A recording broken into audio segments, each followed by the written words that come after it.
ಓಂ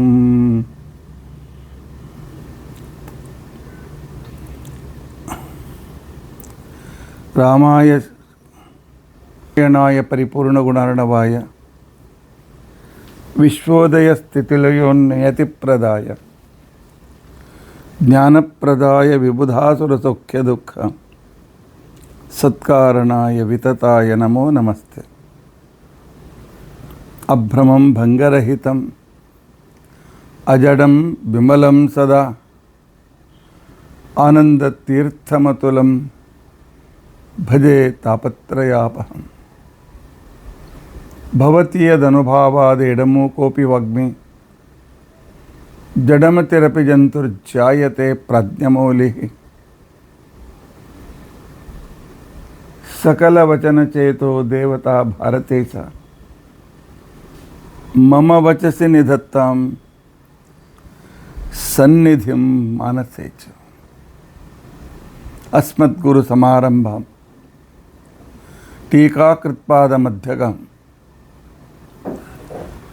ಶ್ರೀಮದಾಚಾರ್ಯ ಪರ್ಯಂತಾಂ ವಂದೇ ಗುರು ಪರಂಪರಾಂ. ವಿದ್ಯಾಯಾಂ ವಿಬುಧಾಚಾರ್ಯಂ ವೇದಜ್ಞಾನಾಬ್ಧಿಚಂದಿರಂ ದುರ್ಮತಧ್ವಾಂತಮಾರ್ತಾಂಡಂ ಸತ್ಯಧ್ಯಾನಮುನಿಂ ಭಜೆ.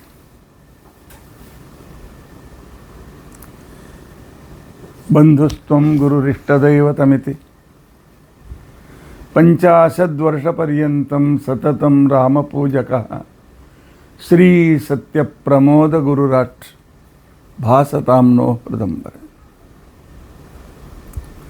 ಬಂಧುಸ್ತ್ವಂ ಗುರುರಿಷ್ಟದೈವತಮಿತಿ ತ್ವತ್ಪಾದಪಂಕೇರುಹಂ ಪ್ರಾಪ್ತಂ ಮಾಂ ಪರಿಪಾಲಯೇತಿ ಸತತಂ ಯಾಚೆ ನಿಬದ್ಧಾಂಜಲಿಃ. ಚಿತ್ತಂ ಮದ್ಗುಣದೋಷಚಿಂತನವಿಧೌ ನೂನಂ ಮನಂ ಮಾ ಕೃತಾಃ ಶ್ರೀ ಸತ್ಯಾತ್ಮಗುರೋ ತ್ವದಂಘ್ರಿಯುಗಲಂ ಹಿತ್ವಾ ನಮೇ ಸದ್ಗತಿಃ. ಯೈರಹಂ ಶುಕವತ್ ಸಮ್ಯಕ್ ಶಿಕ್ಷಿತೋಸ್ಮಿ ಕೃಪಾಲುಭಿಃ. ತಾನ್ ವಂದೇ ಧೇನುಪಾಚಾರ್ಯಾನ್ ತತ್ವಜ್ಞಾನಾರ್ಥ ಸಿದ್ಧೇ.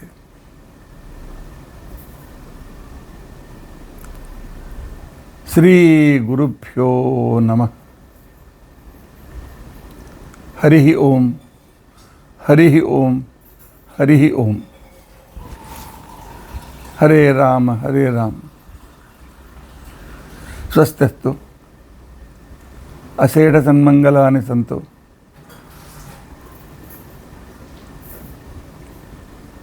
ಶ್ರೋತॄಣಾಂ ನಿಖಿಲ ಕಲಿಂ ಕಲ ಸಕಲ ಪುರುಷಾರ್ಥ ಸಾರ್ಧನೀಭೂತೆ ಅದ್ಯ ಶ್ರೀ ಶ್ರೀನಿವಾಸ ಕಲ್ಯಾಣೋತ್ಸವ ವಿವರಣಾರಂಭೆ ಸತಿ ಕಿಂಚಿತ್ ಪೂರ್ವಕಥಾನುವಾದಃ.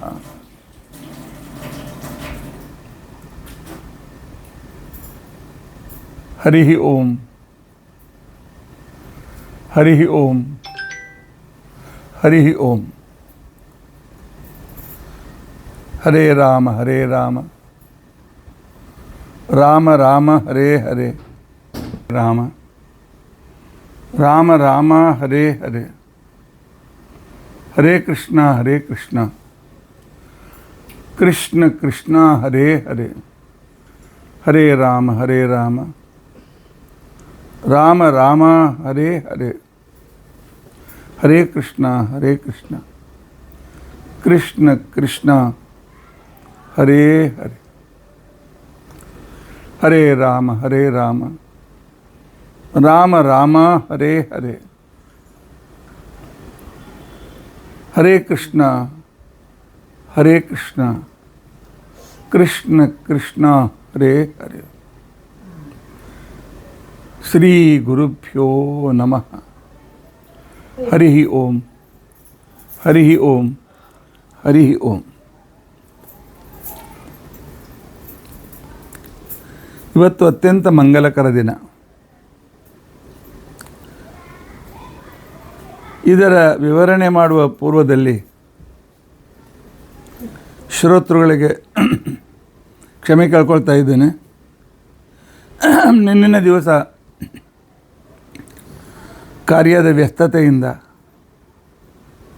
ಪ್ರವಚನ ಮಾಡಲಿಕ್ಕಾಗಲಿಲ್ಲ.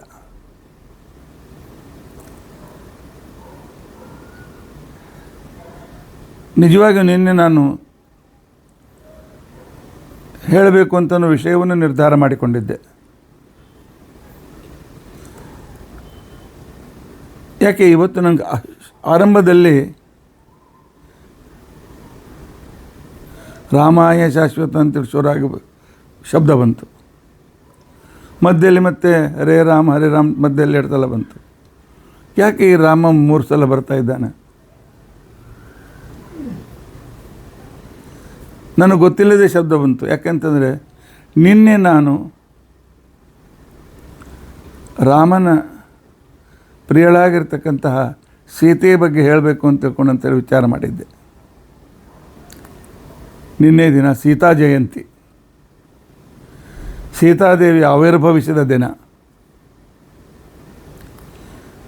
ಆದರೆ ಮಾಡಲಿಕ್ಕಾಗಲಿಲ್ಲ, ಭಗವಂತನ ಇಚ್ಛೆ.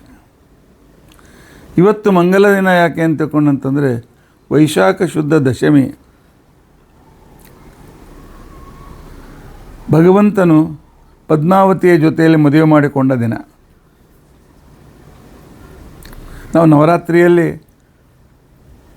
10 ದಿವಸ ನವರಾತ್ರಿ ಉತ್ಸವ ಮಾಡಿ ಶ್ರೀನಿವಾಸನ ಕಲ್ಯಾಣೋತ್ಸವದ ಕಥೆಯನ್ನು ಹೇಳ್ತೇವೆ ವಿಸ್ತಾರವಾಗಿ. ದಸರೆ ದಿವಸ ಕಲ್ಯಾಣೋತ್ಸವ ಮಾಡ್ತೇವೆ, ಎಲ್ಲ ಸರಿ.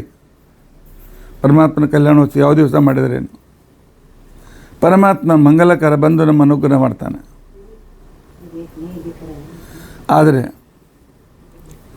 ನಿಜವಾಗಿ ಮದುವೆ ಆದದ್ದು ಇವತ್ತು ವೈಶಾಖ ಶುಕ್ಲ ದಶಮಿ ದಿವಸ. ಆದ್ದರಿಂದಾಗಿ ಈ ಒಂದು ಸಂದರ್ಭವನ್ನು ಉಪಯೋಗ ಮಾಡಿಕೊಂಡು ಸಂಕ್ಷಿಪ್ತವಾಗಿ 1 ಗಂಟೆಯಲ್ಲಿ ಆ ಪರಮಾತ್ಮನ ಮಂಗಲಕರವಾದ ಮಹಿಮೆಯನ್ನು ತಿಳಿದುಕೊಳ್ಳೋದಕ್ಕೋಸ್ಕರ ನಾವು ಪ್ರಯತ್ನಿಸೋಣ. ಆಯ್ತಪ್ಪ, ಅವನು ಮದುವೆ ಮಾಡಿಕೊಂಡು ಎಷ್ಟೋ 1000 ವರ್ಷ ಆಯಿತು. ಅದನ್ನೇ ಪುನಃ ಯಾಕೆ ಹೇಳ್ತೀರಿ? ಪುನಃ ಅಲ್ಲ, ಜೀವವಿರುವವರೆಗೂ ಹೇಳಬೇಕು. ಯಾಕೆ? ಅವನು ನಮ್ಮ ಬಿಂಬ. ಆ ಬಿಂಬರೂಪಿಯಾದ ಪರಮಾತ್ಮನ ಕಲ್ಯಾಣೋತ್ಸವ ಅಂತ ತಿಳ್ಕೊಂಡ್ರೆ ನಮಗೆ ಕಲ್ಯಾಣವಾಗ್ತದೆ, ನಮ್ಮ ಜೀವನ ಸುಖಮಯವಾಗ್ತದೆ. ಆ ಪರಮಾತ್ಮ ಅನುಗ್ರಹಕ್ಕೆ ನಾವು ಪಾತ್ರರಾಗ್ತೇವೆ. ಲಕ್ಷ್ಮೀನಾರಾಯಣರ ಮದುವೆ, ಸೀತಾರಾಮರ ಮದುವೆ, ವೆಂಕಟೇಶ ಪದ್ಮಾವತಿ ಮದುವೆ ಅಂದರೆ ವೇದಾಭಿಮಾನಿನಿಯಾದ ಮಹಾಲಕ್ಷ್ಮೀ ದೇವಿ ತನ್ನ ಪ್ರತಿಯೊಂದು ಅಕ್ಷರಗಳಿಂದ ಭಗವಂತನನ್ನೇ ಸ್ತೋತ್ರ ಮಾಡ್ತಾಳೆ. ಅಂದರೆ ಸಕಲ ವೇದಗಳು ಭಗವಂತನನ್ನೇ ಹೇಳುತ್ತವೆ. ಪರಮಾತ್ಮ ಭಗವದ್ಗೀತೆಯಲ್ಲಿ ಹೇಳಿದಂತೆ ವೇದೈಶ್ಚ ಸರ್ವೈರ ಅಹಮೇವ ವೇದ್ಯ. ಆ ಸಿದ್ಧಾಂತವನ್ನು ಈ ಕಲ್ಯಾಣೋತ್ಸವಗಳು ನಮಗೆ ಗಟ್ಟಿ ಮಾಡಿಕೊಡುತ್ತವೆ, ನಮಗೆ ಮಂಗಲವನ್ನು ಉಂಟು ಮಾಡುತ್ತವೆ.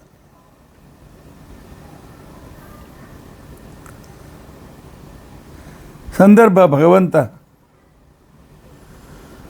ವಾಸ ಮಾಡಿದ ಆ ವೆಂಕಟಗಿರಿಗೆ ಇದು ಕಲಿಯುಗದಲ್ಲಿ ಬಂದ ಹೆಸರು.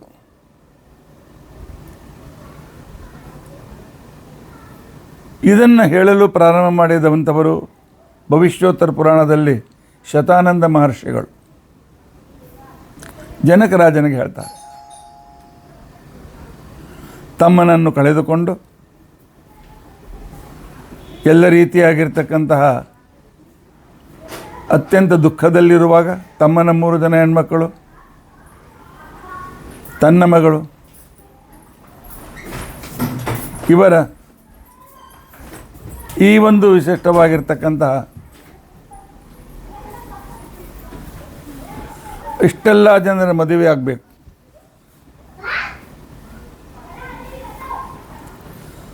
ಹೇಗಾಗಬೇಕು? ಎಲ್ಲವನ್ನೂ ನೋಡಿಕೊಳ್ಳೋ ತಮ್ಮ ಹೊರಟೋದ ಅನ್ನೋ ದುಃಖದಲ್ಲಿರುವಾಗ ದುಃಖ ದೂರವಾಗಬೇಕು, ಮನಸ್ಸಿನ ಇಚ್ಛೆಗಳು ಪೂರ್ತಿಯಾಗಬೇಕು. ಅದಕ್ಕೋಸ್ಕರ ವೆಂಕಟಾಚಲ ಮಹಾತ್ಮೆಯನ್ನು ಕೇಳಬೇಕು ಅಂತ ಜನಕರಾಜನಿಗೆ ಹೇಳಿದವರು ಶತಾನಂದರು. ಕೃತಯುಗದಲ್ಲಿ ಇದಕ್ಕೆ ವೃಷಭಾಚಲ ಅಂತ ತಿಳ್ಕೊಂಡಂತೇಳಿ ಹೆಸರಿತ್ತು. ವೃಷಭ ಅಂತನ್ನುವ ದೈತ್ಯ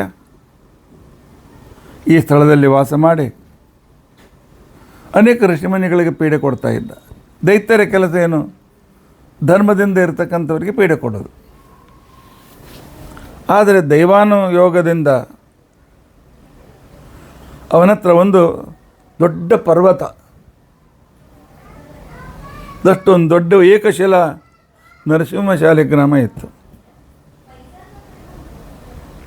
ಅದನ್ನು ದಿನಾಲು ತಪ್ಪದೇ ಪೂಜೆ ಮಾಡಿ ಅವನಿಗೆ ಹೂ ಏರಿಸಬೇಕಲ್ಲ, ತನ್ನ ತಲೆಯನ್ನೇ ಪುಷ್ಪದಂತೆ ತತ್ತರಿಸಿ ಪರಮಾತ್ಮನಿಗೆ ಸಮರ್ಪಣೆ ಮಾಡ್ತಾ ಇದ್ದ. ಹಾಗಾದರೆ ಮುಂದೆ ಎಲ್ಲ ದೈತ್ಯರಿಗೆ ಪಾರ್ವತಿ ದೇವಿ ಒಂದು ವರ ಇದೆ, ಅವಯವಗಳು ಕತ್ತರಿಸಿದರೆ ಪುನಃ ಬರಲಿ ಅಂತ ಹೇಳಿ. ಹೀಗೆ ಮತ್ತೆ ತಲೆ ಬರ್ತಾಯಿತ್ತು. ನಾವು ಅನ್ಬೋದು, ನಮಗೂ ತಲೆ ಬರ್ತಿದ್ರೆ ನಾವು ದಿನ ಕತ್ತರಿಸಿ ಕೊಡ್ತಿದ್ದೆ ದೇವರಿಗೆ ಅಂತೇಳಿ. ಬಿಡಿ, ಒಂಚೂರು ಬ್ಲೇಡ್ ಕಟ್ ಮಾಡ್ಕೊಂಡು ನೋಡಿ ಗೊತ್ತಾಗ್ತದೆ. ಕತ್ತರಿಸುವಾಗ ಆಗುವ ನೋವು ತಡ್ಕೊಳ್ತಾ ಇರಿದ್ದೀರಾ? ಒಂದು ದಿವಸ ಅವನ ಭಕ್ತಿಗೆ ಪರಮಾತ್ಮ ಪ್ರತ್ಯಕ್ಷನಾದ. ಅವನ ಕೆಟ್ಟ ಕೆಲಸಗಳನ್ನು ಪರಮಾತ್ಮ ಕ್ಷಮಿಸಿದ, ಪೂಜೆ ಮಾಡಿದ್ದಕ್ಕೋಸ್ಕರ. ಏನು ಬೇಕು ಅಂತೇಳಿ ಕೇಳಿದ. ಯಾಕೆ ಭಗವಂತನಿಗೆ ಗೊತ್ತು, ಅವನು ತನ್ನ ಸ್ವಭಾವಾನುಸಾರವಾಗಿ ಕೇಳ್ತಾನೆ, ಅದರಿಂದಾಗಿ ಅವನ ಸಂಹಾರ ಆಗೇ ಆಗ್ತದೆ ಅಂತ. ಏನು ಬೇಕು ಅಂತೇಳಿ ಕೇಳಿದಾಗ ಆಗ ವೃಷಭಾಸುರ ಹೇಳ್ತಾನೆ, ಶ್ರೀನಿವಾಸ್, ಎಲೆ ಪರಮಾತ್ಮ ಶ್ರೀನಿವಾಸ,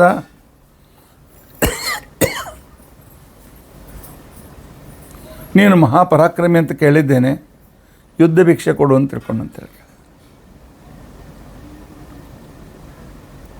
ಆಯಿತು ಅಂತ ಪರಮಾತ್ಮ ಅವನಿಗೆ ತೃಪ್ತಿಯಾಗುವಷ್ಟು ಅವನ ಜೊತೆಗೆ 8-10 ದಿವಸ ಯುದ್ಧ ಮಾಡಿದ.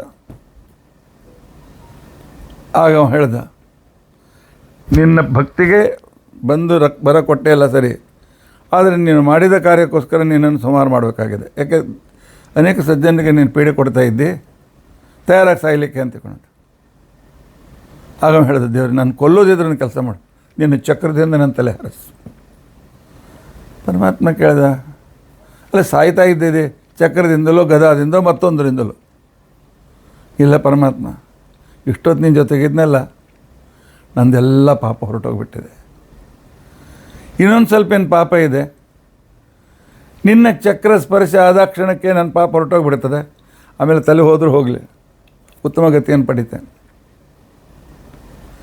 ಯಾಕೆ?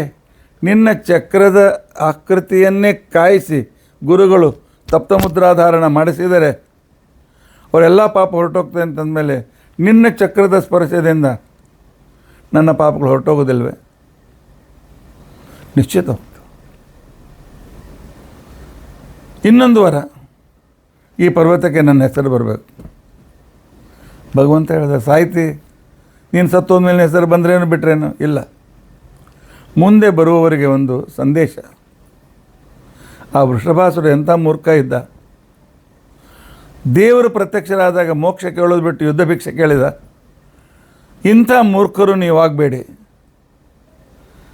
ಅನ್ನೋದನ್ನು ಜಗತ್ತಿಗೆ ನನ್ನ ಹೆಸರೇನು ಈ ಪರ್ವತದ ಸಂದೇಶ ಹೋಗಲಿ ಅಂತ ತಿಳ್ಕೊಂಡು ಅಂತ ಹೇಳಿದಾಗ ಪರಮಾತ್ಮ ಹಾಗೇ ಆಗಲಿ ಅಂತ ಹೇಳಿದ. ಕೃತಯುಗದಲ್ಲಿ ಇದಕ್ಕೆ ವೃಷಭಾಚಲ ಅಂತ ತಿಳ್ಕೊಂಡು ಅಂತೇಳಿ ಹೆಸರು. ಆನಂತರ ತ್ರೇತಾಯುಗದಲ್ಲಿ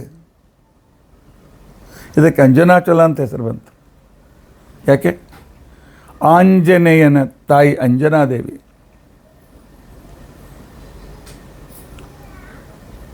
ಅವಳು ತಮ್ಮ ಗುರುಗಳ ಹತ್ತಿರ ಹೋಗಿ ನನಗೆ ಉತ್ತಮ ಸಂತಾನ ಬೇಕು, ಜಗತ್ ವಿಖ್ಯಾತ ಸಂತಾನ ಬೇಕು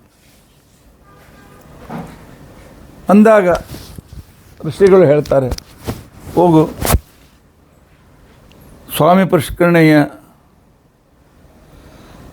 ಉತ್ತರದಲ್ಲಿ ಎಡಬದಿಯಲ್ಲಿ ಸ್ವಲ್ಪ ದೂರ ಹೋದ ಮೇಲೆ ಆಕಾಶಗಂಗಾ ಅಂತ ಅನ್ನೋ ಸ್ಥಳ ಇದೆ. ಆಕಾಶಗಂಗೆಯಲ್ಲಿ ನೀನು ಮಿಂದು ಸ್ನಾನ ಮಾಡಿ ದಿನಾಲು ಅಲ್ಲೇ ಕುಳಿತುಕೊಂಡು ತಪಸ್ಸು ಮಾಡಿದಾಗ ವಾಯುದೇವರು ಒಲಿತಾರೆ ಅಂತಕೊಂಡು ಅವಳ ಘೋರ ತಪಸ್ಸಿಗೆ ವಾಯುದೇವರು ಒಲಿದರು. ತಮ್ಮ ಅಂಶವನ್ನು ಒಂದು ಫಲದಲ್ಲಿ ಹಾಕಿ ಕೊಟ್ಟಿದ್ದನ್ನು ತಿನ್ನೊಂದು ಕೊಟ್ಟರು. ಅವಳಲ್ಲಿ ತಾವೇ ಅವತರಿಸಿದರು. ಅವನೇ ಹನುಮಂತ ಆಂಜನೇಯ. ಅಂಜನಾದೇವಿಯ ಸಫಲತೆಯಿಂದ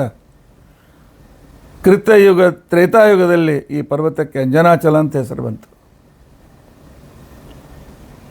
ದ್ವಾಪರ ಯುಗದಲ್ಲಿ ಇದಕ್ಕೆ ಶೇಷಾಚಲ ಅಂತ ತಿಳ್ಕೊಂಡಂತ ಹೆಸರು. ಒಂದು ಸಲ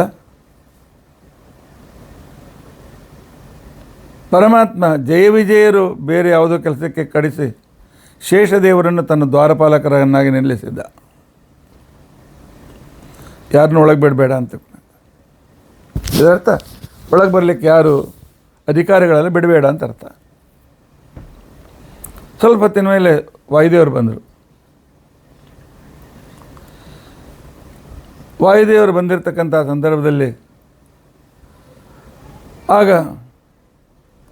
ಇವರು ವಾಯುದೇವ್ರ ಪರಮಾತ್ಮನ ಮಗ, ಪರಮಾತ್ಮನ ಮೇಲೆ ಭಾಳ ಪ್ರೀತಿ ಮಾಡ್ತಾನೆ ಅಂತೇಳಿ ಶೇಷದೇವರ ಮನಸ್ಸಿನಲ್ಲಿ ಏನೋ ಸ್ವಲ್ಪ ಹೊಟ್ಟೆ ಕೆಚ್ಚಿತ್ತು. ಸ್ವಲ್ಪ ಅಹಂಕಾರ ತತ್ವದ ಅಭಿಮಾನಿ ದೇವತೆಗಳು ಶೇಷದೇವರು, ಅದಕ್ಕೋಸ್ಕರ ಸ್ವಲ್ಪ ಒಂಚೂರು ಅಹಂಕಾರ ಇತ್ತು. ಇವತ್ತು ನಾನು ದ್ವಾರಪಾಲಕನಾಗಿದ್ದೇನೆ, ಒಳಗೆ ಬಿಡೋದಿಲ್ಲ ಅಂತೇಳಿ ದಂಡನ ಅರ್ಧ ಹೇಳಿದರು. ಅದಕ್ಕೆ ವಾಯುದೇವರು ಹೇಳಿದರು, ನೋಡಪ್ಪ ಪರಮಾತ್ಮನ ನಮ್ಮ ಅಪ್ಪನ ಹತ್ರ ಹೋಗ್ಲಿಕ್ಕೆ ಪರ್ಮಿಷನ್ ಬೇಕೇ? ನನಗೆ ನಮ್ಮ ಅಪ್ಪ ಯಾವಾಗಲೂ ದರ್ಶನ ಕೊಡ್ತಾನೆ, ಆದ್ದರಿಂದ ಇಲ್ಲಿ ಕರೆದಿದ್ದಾನೆ, ಹೋಗ್ತಾ ಇದ್ದೆ ನಾನು. ಜ್ಞಾನ ಭಕ್ತಿ ವೈರಾಗ್ಯದಲ್ಲಿ ನಿನಗಿಂತ ನಾನು ಶ್ರೇಷ್ಠ ಇದ್ದೇನೆ. ನೀವು ನೋಡು, ನಿನ್ನ ಮೇಲೆ ಪ್ರೀತಿಯೇ ಇಲ್ಲ ದೇವರಿಗೆ. ಯಾವಾಗಲೂ ಅಲ್ಲಿ ಹೋಗಿ ಅವತಾರ ತೆಗೆದುಕೋ, ಇಲ್ಲಿ ಅವತಾರ ತೆಗೆದುಕೋ, ಆ ಕೆಲಸ ಮಾಡಿ ಈ ಕೆಲಸ ಮಾಡಿ ಕಳಿಸ್ತಿರ್ತಾನೆ. ನನಗೆ ಬೆಡ್ರೂಮ್ನಲ್ಲೇ ಪರ್ಮಿಷನ್, ನನ್ನ ಮೇಲೇ ಪರಮಾತ್ಮ ಲಕ್ಷ್ಮೀದೇವಿ ಆಸೀನರಾಗ್ತಾರೆ. ಅಷ್ಟು ನಾನು ಪರಮಭಕ್ತ. ಆದ್ದರಿಂದಾಗಿ ನಿನಗಿಂತ ನಾನು ಶ್ರೇಷ್ಠ. ಆಗ ವಾಯುದೇವರು ಹೇಳಿದರು, ನೋಡಪ್ಪ, ಆನೆಯನ್ನು ಮನೆ ಹೊರಗೆ ಕಟ್ತಾರೆ, ಬೆಕ್ಕು ಮನೆ ಒಳಗೆ ಓಡಾಡ್ತಿರ್ತಾರೆ. ಬಿಡಾಲಾಂತ ಸ್ಥಿತೋ ವಾಪಿ ನ ಇಭಸ್ಯ ಸಮೋ. ಹೊರಗೆ ಕಟ್ಟಿದ ಆನೆಯ ಸಮಾನ ಬೆಕ್ಕಾಗೋದಿಲ್ಲಪ್ಪ. ನಾನು ಹೊರಗೆ ಹೋಗ್ತೇನೆ, ದೇವ್ರ ಕೆಲಸ ಮಾಡ್ತೇನೆ ಅಂತ ಅರ್ಥ ನಿನಗಿಂತ ಕಡಿಮೆ ಅಂತ ಅರ್ಥ ಅಲ್ಲ. ಇವರ ಈ ವಾದವನ್ನು ಕೇಳಿ ಪರಮಾತ್ಮ ಹೊರಗೆ ಬಂದ. ಏನು ನಡೆದಪ್ಪ ಅಂತೇಳಿ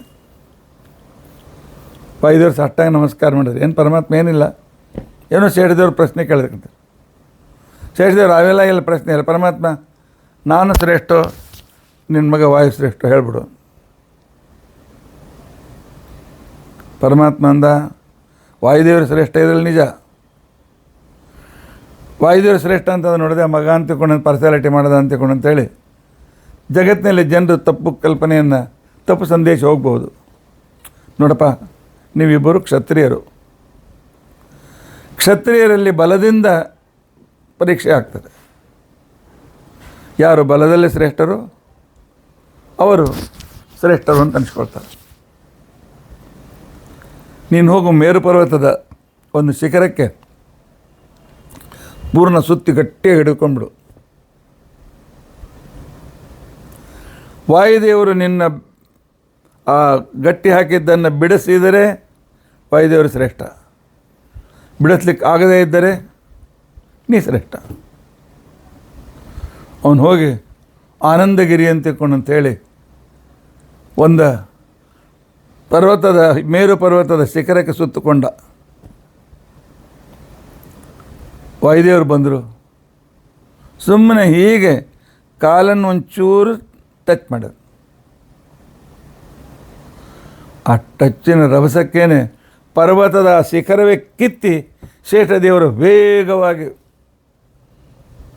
ಆಕಾಶದಲ್ಲಿ ಹೊರಟರು. ತಡಿಲಿಕ್ಕಾಗಲಿಲ್ಲ, ಬೀಳ್ತೀನಿ, ವಾಯುದೇವರೇ ಎಲ್ಲಾದರೂ ನನ್ನ ಸ್ಥಾನ ಇಳಿಸಿ ಅಂತೇಳಿ. ಮೇರು ಪರ್ವತ, ನಿಮ್ಮಿಬ್ಬರ ಜಗಳದಲ್ಲಿ ನನ್ನ ಶಿಖರ, ನನ್ನ ಮಗ ಕೆಳಗೆ ಬಿದ್ದು ಪುಡಿ ಆದರೆ ನನ್ನ ಮಗ ಸತ್ತು ಹೋಗ್ತಾನೆ, ವಾಯುದೇವರು ಉಳಿಸಿರಿ ಅಂತ ಹೇಳಿದರು. ವಾಯುದೇವರು ಅಷ್ಟರಲ್ಲಿ ಆ ಪರ್ವತ, ಮೇರು ಪರ್ವತದಿಂದ ದಕ್ಷಿಣ ದೇಶದ ಈ ವೃಷಭ ಅಂಜನಾಚಲದ ಹತ್ತಿರ ಬಂದಿತ್ತು. ಆವಾಗ ಆ ಶಿಖರವನ್ನು ವಾಯುದೇವರು ಕೆಳಗಿಳಿಸಿದರು. ಇವತ್ತೇನು ಕಾಲ್ಮರಿ ಅಂತಂತೀವಲ್ಲ, ಅಲ್ಲಿಂದ ಮೇಲ್ಭಾಗ ಪೂರ್ತಿ ಶಿಖರದ ಭಾಗ. ಇವತ್ತಿಗೂ ನೀವು ನೋಡಿದರೆ ಅದಕ್ಕಿಂತ ಕೆಳಗೆ ಪರ್ವತದ ಬಣ್ಣ ಕಪ್ಪು ನೀಲಿ ಇದೆ, ಕಾಲ್ಮರಿಯಿಂದ ಮೇಲ್ಭಾಗ ಹಳದಿ ಇದೆ, ಬಂಗಾರದಂತೆ ಕಾಣುತ್ತದೆ. ಅದಕ್ಕೆ ಆನಂದ ಪರ್ವತ, ಆನಂದ ನಿಲಯ ಅಂತ ತಿಳ್ಕೊಂಡಂತೇಳಿ ಹೆಸರು. ಶೇಷದೇವರು ಅಪಮಾನದಿಂದ ಆಯಪ್ಪ ಅನ್ನತ್ಲ ಸ್ವಲ್ಪ ದುಃಖಿತರಾದರು. ವಾಯುದೇವರು ಸಮಾಧಾನ ಏನು ಮಾಡಬೇಡ, ಮುಂದೆ ಪರಮಾತ್ಮ ಇಲ್ಲಿ ಬಂದು ವಾಸ ಮಾಡ್ತಾನೆ, ಪರಮಾತ್ಮನ ನಿನ್ನ ಹೆಸರಿನ ಜೊತೆ, ಪರಮಾತ್ಮನ ಹೆಸರಿನ ಜೊತೆಗೆ ನಿನ್ನ ಹೆಸರು ಬರ್ತದೆ, ಆ ಚಿಂತೆ ಮಾಡಬೇಡ ಅಂತೇಳಿ ವಾಯುದೇವರು ಹೊರಟೋಗಿದ್ದಾರೆ. ಆದ್ದರಿಂದ ದ್ವಾಪರಯುಗದಲ್ಲಿ ಅದಕ್ಕೆ ಶೇಷಾಚಲ ಅಂತ ಹೆಸರು ಬಂತು. ಕಲಿಯುಗದಲ್ಲಿ ಇದಕ್ಕೆ ವೆಂಕಟಾಚಲ ಅಂತ ಹೆಸರು ಬಂತು. ಯಾಕೆ? ಮಾಧವ ಅಂತೇಳಿ ಒಬ್ಬ ವ್ಯಕ್ತಿ, ಒಳ್ಳೆಯ ಶ್ರೇಷ್ಠ ವೈದಿಕರ ಮನೆತನದಲ್ಲಿ ಹುಟ್ಟಿದ ವ್ಯಕ್ತಿ, ಸಂಸ್ಕಾರ ಪಡೆದ ವ್ಯಕ್ತಿ, ಬಾಲ್ಯದಿಂದಲೇ ಗುರುಕುಲವನ್ನು ಸೇರಿ ಸಕಲ ಶಾಸ್ತ್ರವನ್ನು ಅಧ್ಯಯನ ಮಾಡಿರ್ತಕ್ಕಂಥ ವ್ಯಕ್ತಿ, ಸರಿಯಾದ 18-19 ವರ್ಷಕ್ಕೆ ಮದುವೆ ಕೂಡ ಆಯಿತು ಅವನದು. ಒಳ್ಳೆ ಸಾಧ್ವಿಯಾಗಿರ್ತಕ್ಕಂಥ ಹೆಂಡತಿಯೂ ಕೂಡ ಅವನಿಗೆದ್ಲು. ಆದರೆ ಅವತ್ತೇಕೋ ಯಾವುದೋ ಸಂಪರ್ಕದಿಂದಲೋ, ಪರಮಾತ್ಮನ ಸಂಕಲ್ಪದಿಂದಲೋ, ಸಂಘದೋಷದಿಂದಲೋ ಅವನ ಮನಸ್ಸಿನಲ್ಲಿ ನಾನು ಸ್ತ್ರೀ ಸಂಘ ಮಾಡಬೇಕು ಅಂತಕೊಂಡಂಥ ಮನಸ್ಸಿನಲ್ಲಿ ಬಂತು. ಮಧ್ಯಾಹ್ನದ ವೇಳೆ ತಂದೆ ಪೂಜೆ ಮಾಡ್ತಾ ಇದೆ, ವೈಶ್ವದೇವ ತಯಾರಿದೆ, ಹೆಂಡತಿ ಕರೆದಿದ್ದಾನೆ, ವಿಹಾರ ಮಾಡೋಣ ನಡೆ ಅಂತ ಹೇಳ್ಕೊಂಡಂತ. ಅವಳು ಹೇಳಿದ್ಲು, ಮಧ್ಯಾಹ್ನದ ವೇಳೆ ನಾವು ಗಂಡ ಹೆಂಡತಿ ಒಂದೇ, ಶರೀರ ಸಂಬಂಧ ರಾತ್ರಿ ವೇಳೆ ಪ್ರಶಸ್ತವಾಗಿರ್ತಕ್ಕಂಥದ್ದು. ಈಗ ದೇವತೆಗಳು ಮನೆಯಲ್ಲಿ ಪ್ರತ್ಯಕ್ಷವಾಗಿರುವಾಗ ಅವರ ಎದುರಿಗೆ ನಾವು ಹುಡುಕಾಟ ಮಾಡೋದು ಸರಿಯಲ್ಲ ಅಂತ ಹೇಳಿದ್ರು. ಮಾಧವ ಆಗ್ರಹ ಮಾಡಿದ್ದಾನೆ. ಅತ್ಯಂತ ಸಾಧ್ವಿಯಾಗಿರ್ತಕ್ಕಂಥ ಅವನ ಹೆಂಡತಿ ಸ್ವಲ್ಪ ಇವರಿಗೆ ಪವಿತ್ರ ಸ್ಥಳ ಕರ್ಕೊಂಡು ಹೋದ್ರೆ ಬುದ್ಧಿ ಒಳ್ಳೆಯದಾಗಿತ್ತು ಅಂತೇಳಿ, ಇಲ್ಲ ನದಿ ತೀರಕ್ಕೆ ಬನ್ನಿ, ಅಲ್ಲಿ ಯಾರು ಇರೋದಿಲ್ಲ, ನನ್ನ ಹಿಂದೆ ಬನ್ನಿ ಅಂತೇಳಿ ಕೊಡ ತೆಗೆದುಕೊಂಡು ಹೊರಟುಬಿಟ್ಟಿದ್ದಾಳೆ. ಯಾಕೆಂದರೆ ಪುಣ್ಯಕ್ಷೇತ್ರಕ್ಕೆ ಬಂದಾಗ ಮನಸ್ಸೆಲ್ಲ ಪಾಪಗಳು ಹೊರಟೋಗಿ ಒಳ್ಳೆಯ ವಿಚಾರಗಳು ಬರಬೇಕು. ಇನ್ನು ಪುಣ್ಯಕ್ಷೇತ್ರದಲ್ಲಿ ಕೆಟ್ಟ ವಿಚಾರ ಬಂದರೆ ಒಳ್ಳೆಯ ವಿಚಾರಗಳು ಬರಬೇಕು ಅಂತೇಳಿ ಅಟ್ಟಲ್ಲಿ ಹೋಗುವಾಗ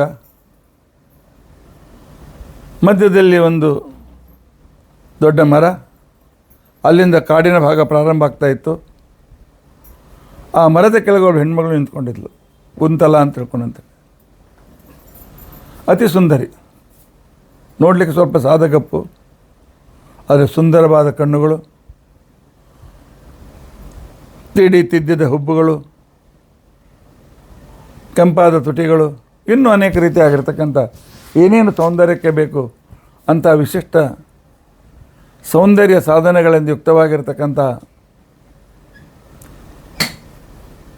ಆಕರ್ಷಕವಾಗಿರ್ತಕ್ಕಂಥ ಬಟ್ಟೆಗಳನ್ನು ಧರಿಸಿದ ಅವಳನ್ನು ನೋಡಿ ಅವಳ ಮೇಲೆ ಮಾಧವನಿಗೆ ಮೋಹ ಉಂಟಾಯಿತು. ತನ್ನ ಹೆಂಡತಿಯನ್ನು ಕರೆದು ಹೇಳ್ತಾನೆ, ನೋಡು, ನಾನು ನಿನ್ನನ್ನು ಪರೀಕ್ಷೆ ಮಾಡೋದಕ್ಕೋಸ್ಕರ ಈ ರೀತಿಯಾಗಿ ಕರೆದಿದ್ದೆ. ನನ್ನ ಮನಸ್ಸು ಪವಿತ್ರವಾಗಿದೆ, ನಾನು ನದಿಗೆ ಹೋಗಿ ಸ್ನಾನ ಮಾಡ್ಕೊಂಡು ಬರ್ತೇನೆ, ನಿನ್ನ ಮನೆಗೆ ಮುಂದೆ ಹೋಗು ಅಂತ ಕಳಿಸ್ಕೊಟ್ಬಿಟ್ಟ. ಕಳಿಸ್ಕೊಟ್ಟು ಈ ಕುಂತಲೆ ಹತ್ತಿರ ಬರ್ತಾ ಇದ್ದಾನೆ. ಕುಂತಲೆ ಅವನನ್ನು ನೋಡಿ, ನನ್ನ ಹತ್ರ ಬರಬೇಡಿ, ನಾನು ಬಹಳ ಅಪವಿತ್ರ ಹೆಣ್ಣು, ನಾನು ಬೆಲೆವೆಣ್ಣು, ಹಣಕ್ಕಾಗಿ ದೇಹ ಮಾರುವ ಹೆಣ್ಣು, ನಾನು ನಿಮ್ಮಂಥ ಪವಿತ್ರ ಬ್ರಾಹ್ಮಣರು ನಮ್ಮ ಹತ್ರ ಬರಬಾರ್ದು, ನನ್ನ ಕಡೆ ನೋಡಬಾರ್ದು, ಹೋಗಿ ಹೋಗಿ ಹೋಗಿ ಅಂತ ಕಳಿಸಿದ. ಅವನು ಮತ್ತಷ್ಟು ಬಂದು ಹೇಳ್ತಾನೆ, ನಿನ್ನ ಹೆಸರೇನು, ನೀ ಯಾರು, ನಿಮ್ಮಪ್ಪ ಅಮ್ಮ ಯಾರು, ನನ್ನ ಹತ್ರ ಬರಬೇಡಿ ಅಂತ ಇವೆಲ್ಲ ಯಾಕೆ ಕೇಳ್ತೀರಿ? ನನ್ನ ಹೆಸರು ಕುಂತಲ, ನಾನು ಅತ್ಯಂತ ನೀಚ ಯೋನಿಯಲ್ಲಿ, ನೀಚ ಜಾತಿಯಲ್ಲಿ, ಚಂಡಾಲ ಜಾತಿಯಲ್ಲಿ ಹುಟ್ಟಿರ್ತಕ್ಕಂಥವಳು, ಕೆಟ್ಟ ವ್ಯವಹಾರ ಮಾಡ್ತಕ್ಕಂಥವಳು, ಭಾಳ ಕೇಳಕ್ಕೆ ಹೋಗಬೇಡಿ, ಹೋಗಿ ಹೋಗಿ ಅಂತೇಳಿ. ಕುಂತಲ, ಈ ಬ್ರಹ್ಮನಿಗೆ 4 ತಲೆ ಇದ್ದರೂ ತಲೆ ಸರಿ ಇಲ್ಲ. ಸೃಷ್ಟಿ ಮಾಡುವಾಗ ನಿನ್ನಂಥ ಸುಂದರ ಹೆಂಡತಿಯನ್ನು ಚಂಡಾಲ ಯೋನಿಯಲ್ಲಿ ಸೃಷ್ಟಿ ಮಾಡಬೇಕೇನು? ಬುದ್ಧಿ ಇಲ್ಲ, ಅವ್ನು ಬ್ರಾಹ್ಮಣ ಯೋನಿ ಸೃಷ್ಟಿ ಮಾಡಲಿಕ್ಕೆ ಏನಾಗಿತ್ತು ಅವನಿಗೆ? ಏನಾದರೂ ಏನಾಯಿತು? ಕಮಲ, ತಾವರೆ, ಇದು ಕೆಸರಿನಲ್ಲಿ ಬೆಳೀತದೆ ಅಂತೇಳಿ ಯಾರಾದರೂ ಬಿಡ್ತಾರೇನು? ಧೂಳಿನಲ್ಲಿ ರತ್ನ ಕಡೆಗಳು ಸಿಗ್ತವೆ ಅಂತೇಳಿ ಬಿಡ್ತಾರೇನು ಯಾರಾದರೂ? ಅದನ್ನ ಯಾವ ಜಾತಿ ಆದರೆ ಏನಾಯಿತು? ಹೆಣ್ಣಿಗೆ ರೂಪ ಮುಖ್ಯ ಅಂತ ಇನ್ನೂ ಹತ್ತಿರ ಬಂದ. ಆಗಳು ಓಡ್ಲಿಕ್ಕೆ ಪ್ರಾರಂಭ ಮಾಡಿದ್ಲು. ಒಬ್ಬ ಬ್ರಾಹ್ಮಣ ಜಾತಿ ಬೆಟ್ಟನಾಗ್ತಾನಲ್ಲ ಅಂತೇಳಿ ಓಡ್ಲಿಕ್ಕೆ ಪ್ರಾರಂಭ ಮಾಡಿದ್ಲು. ಕೊನೆಗೆ ಇವನು ಅವಳನ್ನು ಮುಟ್ಟಿದ. ಆನಂತರ ಇಲ್ಲ, ನಾನೇನು ಬಿಡೋದಿಲ್ಲ ಅಂತಂದಾಗ, ಹಾಗಾದ್ರೆ ನಾನು ಹೇಳಿದಂತೆ ಮಾಡಲಿಕ್ಕೆ ತಯಾರಿದ್ದರೆ ನಾನು ನಿಮ್ಮ ಜೊತೆಯಲ್ಲಿ ಇರ್ತೇನೆ ಅಂತ. ಮೊದಲು ನಿಮ್ಮ ಯಜ್ಞೋಪವೀತ ಹರಿದಾಕಿ, ಆನಂತರ ನಿಮ್ಮ ಶಿಖ ಕತ್ತರಿಸಿ, ಆನಂತರ ಅಲ್ಲಿ ನಿಂತ ಗೋವನ್ನು ನನ್ನ ಕೈಲಿರ್ತಕ್ಕಂಥ ಕತ್ತಿಯಿಂದ ಗೋವನ್ನು ಸಂಹಾರ ಮಾಡಿ ಗೋಮಾಂಸ ತಿನ್ನಿ, ಇತ್ಯಾದಿಗಳು ಹೇಳಿ ನನ್ನ ಜೊತೆಗೆ ಹೆಂಡ ಕುಡೀರಿ ಅಂತ ಹೇಳಿ ಎಲ್ಲ ಪಾಪ ಕೆಲಸವನ್ನು ಮಾಡಿಸಿದ್ದಾಳೆ. ದುಸ್ಸಂಗದಿಂದ ಪಾಪಕರ್ಮ ಮಾಡುವುದಕ್ಕೋಸ್ಕರ ನಾವು ಹಿಂಜರಿಯೋದಿಲ್ಲ. ಇವತ್ತು ಗಂಡು ಧರ್ಮದಿಂದ ಇರುವ ಗಂಡಿನ ಸ್ಥಿತಿಯು ಅದೇ ರೀತಿಯಾಗಿದೆ. ಭಾಳ ನೋಡಿದ್ದು, ಒಳ್ಳೆಯ ಆಚಾರವಂತರ ಮನೆ, ಆ ವ್ಯಕ್ತಿ ಒಳ್ಳೆಯ ಇಂಜಿನಿಯರ್ ಇದ್ದಾನೆ, ಆದರೆ ಶಿಖಾ ಬಿಟ್ಟಿದ್ದಾನೆ, ಮನೆಯಲ್ಲಿ ಮಡಿ ಮೇಲಿಗೆ ಯಾವ ಹೆಣ್ಣು ಒಪ್ಪೋದಿಲ್ಲ. ಬಹುಶಃ ಇಂದಿನ ಹೊಸ ಹೆಣ್ಣುಗಳಲ್ಲಿ ಸ್ವಲ್ಪ ಕುಂತಲಿ ಅಂಶ ಹೊಂದಿದ್ದೇನೆ, ಯಾರಿಗೂ ಗೊತ್ತು. ಮಡಿ ಮೇಲಿಗೆ ಅನ್ನಬಾರ್ದು, ನನ್ನ ಗಂಡ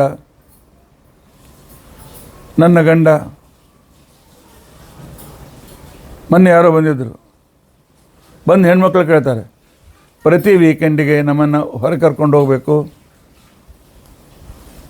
ಮನೆಯಲ್ಲಿ ನಾನು ಅಡುಗೆ ಮಾಡೋದಿಲ್ಲ, ಎಲ್ಲ ಹೊರಗಿಂದ ತರಿಸ್ಬೇಕು, ಜೊಮ್ಯಾಟೋಯಿಂದ ತರಿಸ್ಬೇಕು. ಆನಂತರ ಗಂಡ ಶಿಖಾ ಇಟ್ಕೊಳ್ಬಾರ್ದು, ಗಂಡ ಧೋತ್ರ ಉಟ್ಕೊಳ್ಬಾರ್ದು, ಮನೇಲಿ ಅತ್ತೆ ಮನೆ ಇರಬಾರ್ದು, ದೇವರು ದಿಂಡು ಅನ್ನಬಾರ್ದು,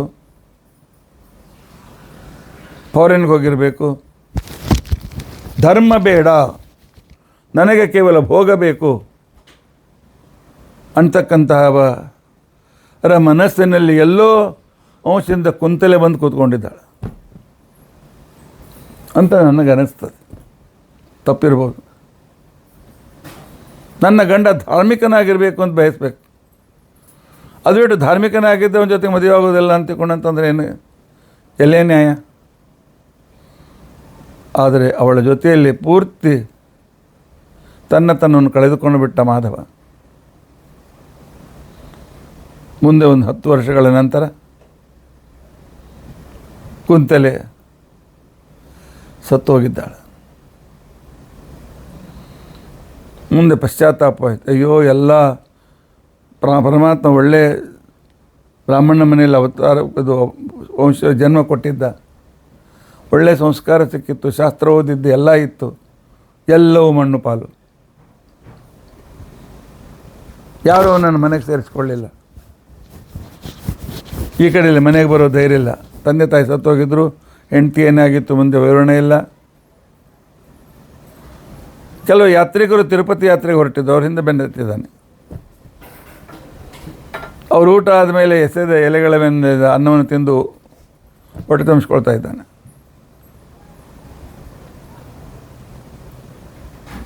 ಆ ನಂತರ ಅವರು ಕೂಡ ಪರಮಾತ್ಮ ನಮಸ್ಕಾರ ಮಾಡಿ ಏರಲಿಕ್ಕೆ ಚಾಲು ಮಾಡ್ತಾರೆ ತಿರುಪತಿ. ಅವನು ಅವನ ಜೊತೆಯಲ್ಲಿ ಏರ್ತಾ ಇದ್ದಾನೆ. ಕಾಲ್ಮರಿ ಬಂತು. ಆ ಏನು ಮೇರು ಪರ್ವತದ ಆನಂದ ನಿಲಯದ ಭಾಗ ಪ್ರಾರಂಭವಾಗ್ತದೆ. ಆ ಮೆಟ್ಟಲ್ ಮೇಲೆ ಕಾಲು ಇಟ್ಟ ಒಂದೇ ಸೋನೆ ಮಳ ಮಳ ಮಳ ಮಳ ಮಳ ಅಂತ ಅಲ್ಲಿಗೆ ಪ್ರಾರಂಭ ಆಗಿದೆ. ಹೊಟ್ಟೆಯಲ್ಲಿ ಕೆಟ್ಟ ಸಂಕಟವಾಗಿದೆ. ಊಟದಲ್ಲಿ ಒಂದು ನೊಣ ಒಳಗೆ ಹೋದರೆ ಏನು ಗತಿಯಾಗಬೇಕು ಆ ರೀತಿ ಪರಿಸ್ಥಿತಿ ಆಗಿದೆ. ಒಂದೇ ಸೋನೆ ಕಾರಲಿಕ್ಕೆ ಪ್ರಾರಂಭ ಮಾಡಿದ್ದಾನೆ, ಉಲ್ಟಿ ಮಾಡ್ಕೊಳ್ಳಿಕ್ಕೆ ಪ್ರಾರಂಭ ಮಾಡಿದ್ದಾನೆ.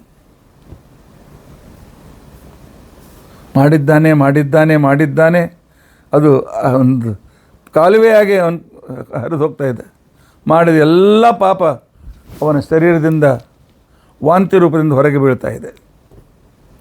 ಇಷ್ಟು ದುರ್ಗಂಧ ಇತ್ತಲ್ಲ, ಅದಕ್ಕೆ ತಂತಾನೆ ಬೆಂಕಿ ಹತ್ಕೊಂಡು ಬಿಟ್ಟಿದೆ.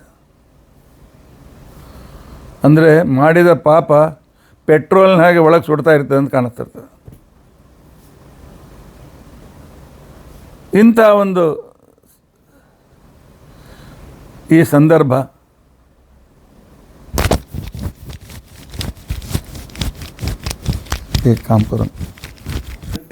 ಆ ಎಲ್ಲ ವಾಂತಿಯಾಗಿರ್ತಕ್ಕಂಥದ್ದು ಸುಟ್ಟೋಯ್ತು. ಸುಟ್ಟು ಹೋಗಿರ್ತಕ್ಕಂಥ ಸಂದರ್ಭದಲ್ಲಿ ಗಾಬರಿಯಾಗಿ ನೋಡ್ತಾನೆ. ಎದುರಿಗೆ ಭಗವಂತ ಪ್ರತ್ಯಕ್ಷನಾಗಿದ್ದಾನೆ. ಮಾಧವ, ಈ ಭೂಧರ ಸ್ಪರ್ಶ ಮಾತ್ರೇಣ ಈ ವೆಂಕಟಾಚಲದ ಸ್ಪರ್ಶ ಮಾಡಿದ್ದಕ್ಕೆ ನಿಂದೆಲ್ಲ ಪಾಪಗಳು ಹೊರಟೋಗಿದೆ. ವೇಂ ಅಂದರೆ ಪಾಪಗಳು, ಕಟ್ಟತೆ ಅಂದರೆ ನಾಶಪಡಿಸುತ್ತದೆ. ಯಾವುದರ ಸ್ಪರ್ಶ, ಯಾವ ಪ್ರದೇಶದ ದರ್ಶನ, ಯಾವ ಪ್ರದೇಶದಲ್ಲಿದ್ದ ಭಗವಂತನ ದರ್ಶನ, ಯಾವ ಪ್ರದೇಶದಿದ್ದಲ್ಲ ಸ್ವಾಮಿ ಪುಷ್ಕರಣಿಯ ಸ್ನಾನ, ಇವೆಲ್ಲ ನಮ್ಮ ಪಾಪಗಳನ್ನು ದೂರ ಮಾಡೋದಕ್ಕೋಸ್ಕರ ಪೂರ್ಣ ಸಮರ್ಥವಾಗಿರ್ತಕ್ಕಂಥವುಗಳು. ಆದ್ದರಿಂದಾಗಿ ಕಲಿಯುಗದಲ್ಲಿ ಇದಕ್ಕೆ ವೆಂಕಟಾಚಲ ಅಂತ ತಿಳ್ಕೊಂಡಂತ ಹೇಳಿ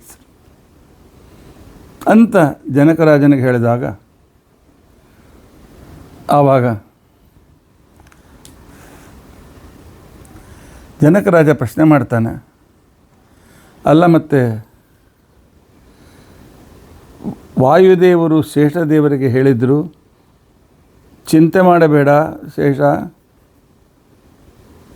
ಭಗವಂತ ಬರ್ತಾನೆ ಅಂತ ತಿಳ್ಕೊಂಡು ಅಂಥೇಳಿ. ಆ ಭಗವಂತ ಇಲ್ಲಿ ಯಾವಾಗ ಬಂದ, ಯಾಕೆ ಬಂದ, ಅದನ್ನು ನನಗೆ ತಿಳಿಸಿ ಹೇಳಬೇಕು ಅಂತ ತಿಳ್ಕೊಂಡಂತಂದಾಗ ಭೃಗು ಮೊದಲಾದ ಅನೇಕ ಋಷಿಗಳು ಯಜ್ಞಯಾಗ ಮಾಡ್ತಾಯಿದ್ದರು. ಅವರೆಲ್ಲ ಜ್ಞಾನಿಗಳು. ಅದರಲ್ಲಿ ಕೆಲವು ಸಂಶಯ ಇದ್ದವರು ಕೂಡ ಕೆಲವು ಜನ ಇರಬಹುದಿತ್ತು. ಆ ಸಂಶಯ ನಿವಾರಣೆ ಮಾಡಿ ವಿಷ್ಣು ಸರ್ವೋತ್ತಮತ್ವವನ್ನು ಸ್ಥಾಪನೆ ಮಾಡೋದಕ್ಕೋಸ್ಕರ ಪ್ರತ್ಯಕ್ಷವಚ್ಚ ಪ್ರಾಮಾಣ್ಯಂ, ಪ್ರತ್ಯಕ್ಷ ಸಿದ್ಧ ಮಾಡಿಕೊಡೋದಕ್ಕೋಸ್ಕರ ನಾರದರು ಬರ್ತಾರೆ. ನೀವು ಮಾಡುವ ಯಜ್ಞದ ಫಲ ಪ್ರಮುಖವಾಗಿ ಯಾರು ತೆಗೆದುಕೊಳ್ತಾರೆ ಅಂತ ತಿಳ್ಕೊಂಡಂತಂದಾಗ ಅಲ್ಲಿ ಋಷಿಗಳಲ್ಲಿ ಕೆಲವರು ಚರ್ಚೆ ಆಗ್ತದೆ. ಕೆಲವರು ಬ್ರಹ್ಮಶ್ರೇಷ್ಠ, ಕೆಲವರು ರುದ್ರಶ್ರೇಷ್ಠ, ಕೆಲವರು ವಿಷ್ಣು ಶ್ರೇಷ್ಠ ಅಂತ ತಿಳ್ಕೊಂಡು ಅಂತ ಹೇಳಿದರು. ಭೃಗು ಋಷಿಗಳು ನಾನು ಹೋಗಿ ನೋಡ್ಕೊಂಡು ಬರ್ತೇನೆ, ನನಗೆ ಎಲ್ಲ ಲೋಕಕ್ಕೆ ಹೋಗುವಂತಹ ಒಂದು ಜ್ಞಾನಚಕ್ಷು ಇದೆ, ಎಲ್ಲ ಲೋಕದಲ್ಲಿ ನನಗೆ ಪ್ರವೇಶ ಇದೆ. ಬ್ರಹ್ಮಲೋಕಕ್ಕೆ ಬರ್ತಾರೆ. ಇವರಿಗೆ ಸತ್ಕಾರ ಮಾಡಿದರೆ ನನಗೆ ಸರ್ವೋತ್ತಮ ಅಂತಾರೆ ಅಂತಕೊಂಡು ಬ್ರಹ್ಮದೇವರು ಮಾತನಾಡೋದೇ ಇಲ್ಲ.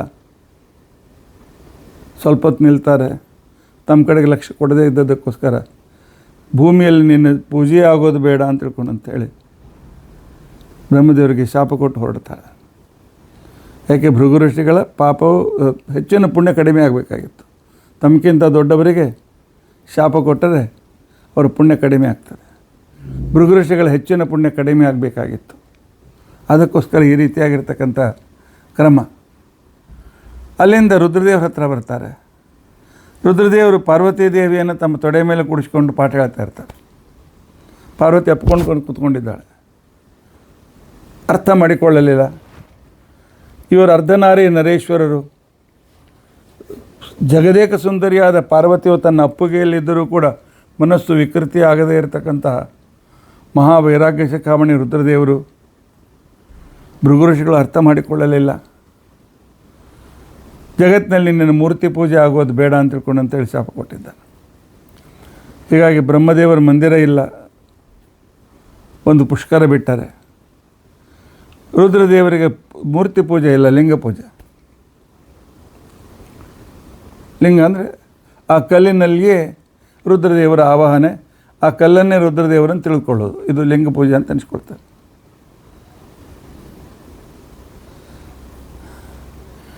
ಈ ರೀತಿಯಾಗಿ ಅವರು ಮತ್ತೆ ವೈಕುಂಠಕ್ಕೆ ಬರ್ತಾರೆ. ಪರಮಾತ್ಮ ಮಲಗಿದಂತೆ ನಾಟಕ ಮಾಡ್ತಾನೆ. ಇನ್ನು ಬೇರೆ ದಾರಿ ಇಲ್ಲ ಅಂತ ತಿಳ್ಕೊಂಡು ಅಂತೇಳಿ ಪರಮಾತ್ಮನ ಎದೆಗೆ ಒದ್ದಿತಾರೆ. ಇದರರ್ಥ ಭೃಗು ಋಷಿಗಳು ಅಷ್ಟು ಅಜ್ಞರಿದ್ದು ದೈತ್ಯರಿದ್ದರು ಅಂತ ತಿಳ್ಕೊಳ್ಬೇಡಿ. ಒದೆಯೋದು ಅಂದ್ರೆ ಒಂದೇ, ತಿರಸ್ಕಾರ ಮಾಡೋದು ಅಂದರೆ ಅವನ ಬಗ್ಗೆ ಒಂದು ತರಹದ ಸಂಶಯವನ್ನು ವ್ಯಕ್ತಪಡಿಸುವುದು ಅಂದ್ರೆ ಒಂದೇ. ಇದೊಂದು ಗಾದೆ ಮಾತಷ್ಟೆ. ಒದ್ದು ಹೊರಗೆ ಹಾಕಿ ಅಂತ ಒದಿತಾರೇನು, ಹೊರಗೋಗಪ್ಪ ಅಂತ ಹೇಳ್ತಾರೆ ಅಷ್ಟೇ. ಹಾಗೆ ಪರಮಾತ್ಮನನ್ನು ತನ್ನ ಮನಸ್ಸಿನಿಂದ ಏನಪ್ಪ ಪರಮಾತ್ಮ ನೀನು ಕೂಡ ಹೀಗೆ ಮಾಡಿದರೆ ಸರ್ವೋತ್ತಮ ಯಾರು ಅಂತ ತಿಳ್ಕೊಂಡು ಅಂಥೇಳಿ ಬಹಳ ಪೀಡೆಯಿಂದ ಆ ಭಗವಂತನ ಬಗ್ಗೆ ಸಂಶಯವನ್ನು ವ್ಯಕ್ತಪಡಿಸಿದಾಗ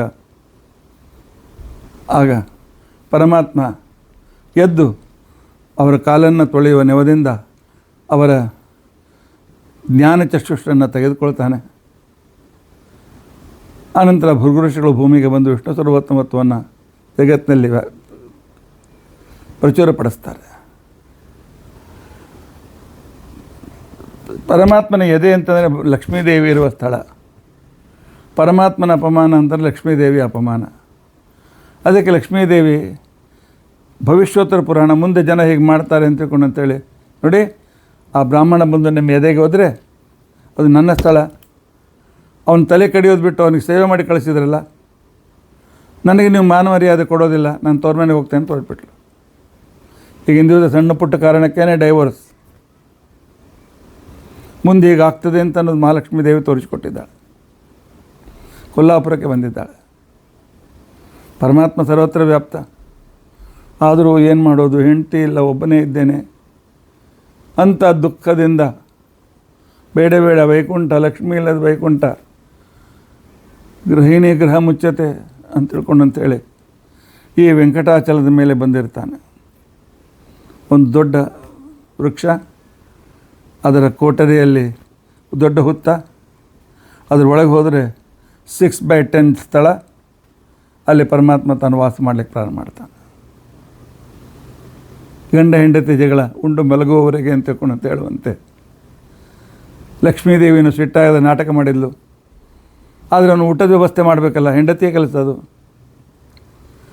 ಬ್ರಹ್ಮದೇವರನ್ನು ಹಸುವನ್ನಾಗಿ ಮಾಡಿ, ರುದ್ರದೇವರನ್ನು ಕರುವನ್ನಾಗಿ ಮಾಡಿ, ತಾನು ಸ್ವತಃ ಗೋವಳತಿಯಾಗಿ ಬಂದು ಆ ಹಸುರೂಪದ ಬ್ರಹ್ಮದೇವರನ್ನು ಆಗ ಆ ಸ್ಥಳದಲ್ಲಿ ರಾಜನಿಗೆ ಬಂದು ಅರಮನೆಯಲ್ಲಿ ಅದನ್ನು ಭಾಳ ಒಳ್ಳೆಯ ಹಸು ತೆಗೆದುಕೊಳ್ಳಿ ಅಂತಂದಾಗ ರಾಜ ಕೊಂಡು ತೆಗೆದುಕೊಳ್ತಾನೆ. ಇವಳು ಹೊರಟೋಗ್ತಾಳೆ.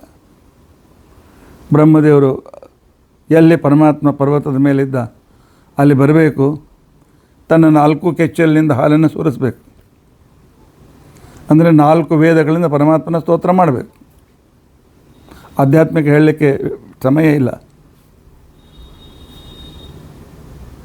ಮನೆಯಲ್ಲಿ ಹಾಲು ಕೊಡಲಿಕ್ಕಿಲ್ಲ. ಜಗತ್ತನ್ನೇ ಸೃಷ್ಟಿ ಮಾಡುವ, ಬ್ರಹ್ಮಾಂಡವನ್ನೇ ಸೃಷ್ಟಿ ಮಾಡುವ ಬ್ರಹ್ಮದೇವರಿಗೆ ಅಲ್ಲೊಂದು 4 ಲೀಟ್ರ್ ಹಾಲು ಇಲ್ಲೊಂದು 4 ಲೀಟ್ರ್ ಸೃಷ್ಟಿ ಮಾಡಲಿಕ್ಕೆ ಹೋಗ್ತಿದ್ದಿಲ್ವಾ? ನಾಟಕ. ಚೋಳರಾಜನ ಹೆಂಡತಿ ಸಿಟ್ಟು ಬಂತು. ಆ ಹಸುವನ್ನು ಕಾಯ್ತಕ್ಕಂಥವನಿಗೆ ಸಾಕಷ್ಟು ಬೈದಿದ್ದಾಳೆ. ಅವನಿಗೆ ಈ ಹಸುವಿನ ಮೇಲೆ ಸಿಟ್ಟು. ನೋಡ್ತಾನೆ ಎಲ್ಲ ಹಾಲನ್ನು ಹುತ್ತದ ಮೇಲೆ ಹಾಕ್ತಾಯಿದೆ. ಕೊಡಲು ತೆಗೆದುಕೊಂಡು ಎಸೆದ. ಆದರೆ ಭಗವಂತನ ಪ್ರತಿಜ್ಞೆ, ಅನನ್ಯಾಶ್ಚಿಂತೆಯಂತೋ ಮಾಂ ಯೇ ಜನ ಪರ್ಯುಪಾಸತೆ ತೇಷಾಂ ನಿತ್ಯಾಭಿಯುಕ್ತಾನಾಂ ಯೋಗಕ್ಷೇಮಂ ವಹಾಮ್ಯಹಂ. ಆ ರೀತಿಯಾಗಿರ್ತಕ್ಕಂಥ ಪರಮಾತ್ಮ ಆಗ ಮಧ್ಯದಲ್ಲಿ ಬರ್ತಾನೆ. ಕೊಡಲೆ ಒಂದು ತಲೆಗೆ ಬಡೀತದೆ, ರಕ್ತ ಸುರಿತದೆ, ಮೇಲೆ ಹಾರ್ತದೆ ರಕ್ತ. ಸೃಷ್ಟಿ ಮೇಲೆಂದು ರಕ್ತ ಹಾರೋದಿಲ್ಲ. ಆದರೆ ಆ ರೀತಿಯಾಗಿ 7 ತಾಳ ಪ್ರಮಾಣೇನ 7 ತಾಳೆ ವೃಕ್ಷದಷ್ಟು ರಕ್ತ ಪುಟಿಲಿಕ್ಕೆ ಚಾಲು ಆಯ್ತು ಅಂತ ಮೇಲೆ. ಪರಮಾತ್ಮನ ಆ ನಾಟಕ ಸೃಷ್ಟಿ ಅದನ್ನು ನೋಡಿ ಹಾರ್ಟ್ಫೇಲಾಗಿ ಗೋಳ ಸತ್ತು ಹೋಗ್ಬಿಟ್ಟ.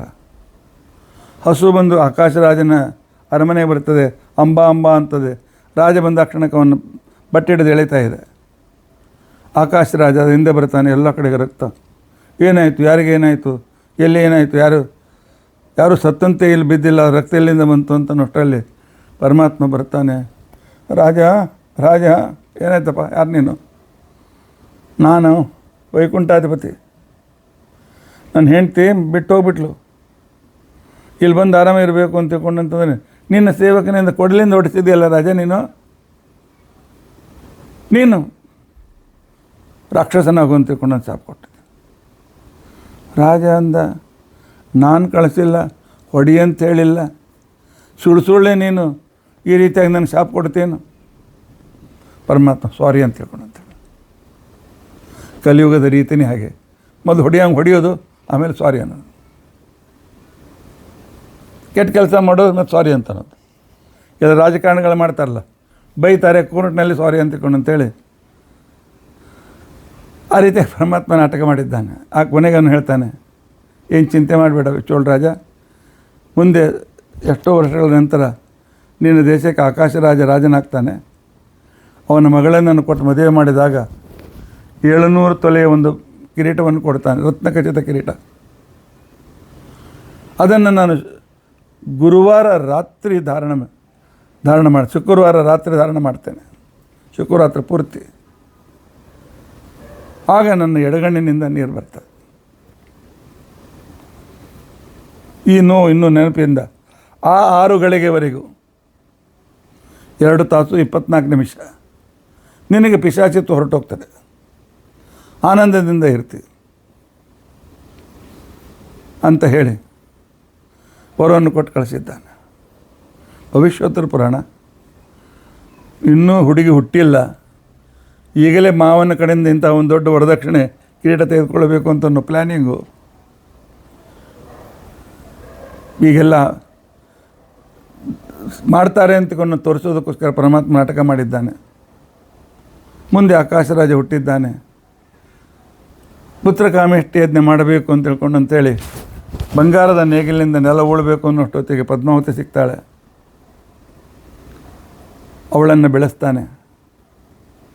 ಈ ಕಡೆಯಲ್ಲಿ ತಲೆಗೆ ಬಿದುರ್ಕೊಂಡು ವರಾಹದೇವರ ಹೊಲದಲ್ಲಿ ತಿರುಗಾಡ್ತಾ ಇರ್ತಾನೆ ವೆಂಕಟೇಶ. ವರಾಹದೇವರು ಸೈನ್ಯದಿಂದ ಹೋದವರು ಬಂದು, ಯಾರು ನಮ್ಮ ಹೊಲದಲ್ಲಿ ಬಂದಿದ್ದಾರೆ, ಎಲ್ಲ ರೌಂಡ್ ಆಗಿರು, ವಾಪಸ್ ಒಳಗೆ ಬಾ, ಹೊರಗೆ ಬಾ, ಇಲ್ಲ ಮಾಡಿಬಿಡ್ತೇವೆ ನೋಡು ಅಂತ ತಿಳ್ಕೊಂಡಂತೇಳಿ. ಪರಮಾತ್ಮ ಬರ್ತಾನೆ. ಪರಮಾತ್ಮ ವರದಾದೇವಿ, ನನ್ನ ತಮ್ಮ ಶ್ರೀನಿವಾಸ ಇಲ್ಲಾಗೋ ನೀನು. ಇಬ್ಬರು ಒಪ್ಕೊಳ್ತಾರೆ, ಪ್ರೀತಿ ಮಾಡ್ತಾರೆ. ಒಬ್ಬನು ಅಣ್ಣ ಮೊದಲಿನ ಅವತಾರ, ಇವನು ಯಾಕೋ ನಂತರ ಬಂದವನು. ಕೊನೆಗೇನಾಯ್ತಪ್ಪ, ಏನು ಮಾಡಲಿ, ನನ್ನ ಕರ್ಮ ಆಗಿದೆ. ಆರಾಮಿದ್ದೆ ನಾನು ವೈಕುಂಠದೊಳಗೆ. ಅವನೋ ತಲೆ ತಿರುಗಿ ಬ್ರಾಹ್ಮಣ ಬಂದ, ಎದೆಗೆ ಒದ್ದ. ನನ್ನ ಹೆಂಡತಿ ಬಿಟ್ಟು ಕೊಲ್ಲಾಪುರಕ್ಕೆ ಹೋಗ್ಬಿಟ್ಲು. ಇಲ್ಲಿ ಬಂದು ಆರಾಮಿರಬೇಕು ಅಂತ ತಿಳ್ಕೊಂಡಂದ್ರೆ ಕೊಡಲಿಂದ ಗಾಯ ಆಗ್ಯದ. ಏನಾದರೂ ಔಷಧಿ ಬೇಕು ಅಂತ ತಿಳ್ಕೊಂಡಂತೇಳಿ ಬೃಹಸ್ಪತ್ಯಾಚಾರನ ಕರೆಸಿದೆ.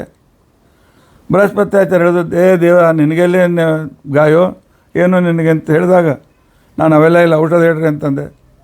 ಹಾಗಾದರೆ ಎಕ್ಕೆ ಎಲೆಯನ್ನು ಮೇಲಿನ ಹತ್ತಿಯನ್ನು ತೆಗೆದುಕೋ, ಸಾವಕಾಶಾಗಿ ಹತ್ತಿಯ ಮೇಲೆ ಎಕ್ಕೆ ಎಲೆ ಮೇಲೆ ಕೈ ಆಡಿಸಿದ್ರೆ ಒಂಥರದ ಹತ್ತಿ ಬರ್ತದೆ, ರುಯಿ. ಅದಕ್ಕೆ ಮರಾಠಿಯಲ್ಲಿ ರುಯಿ ಕಾ ಜಾಡ್ ಅಂತಂತಾರೆ.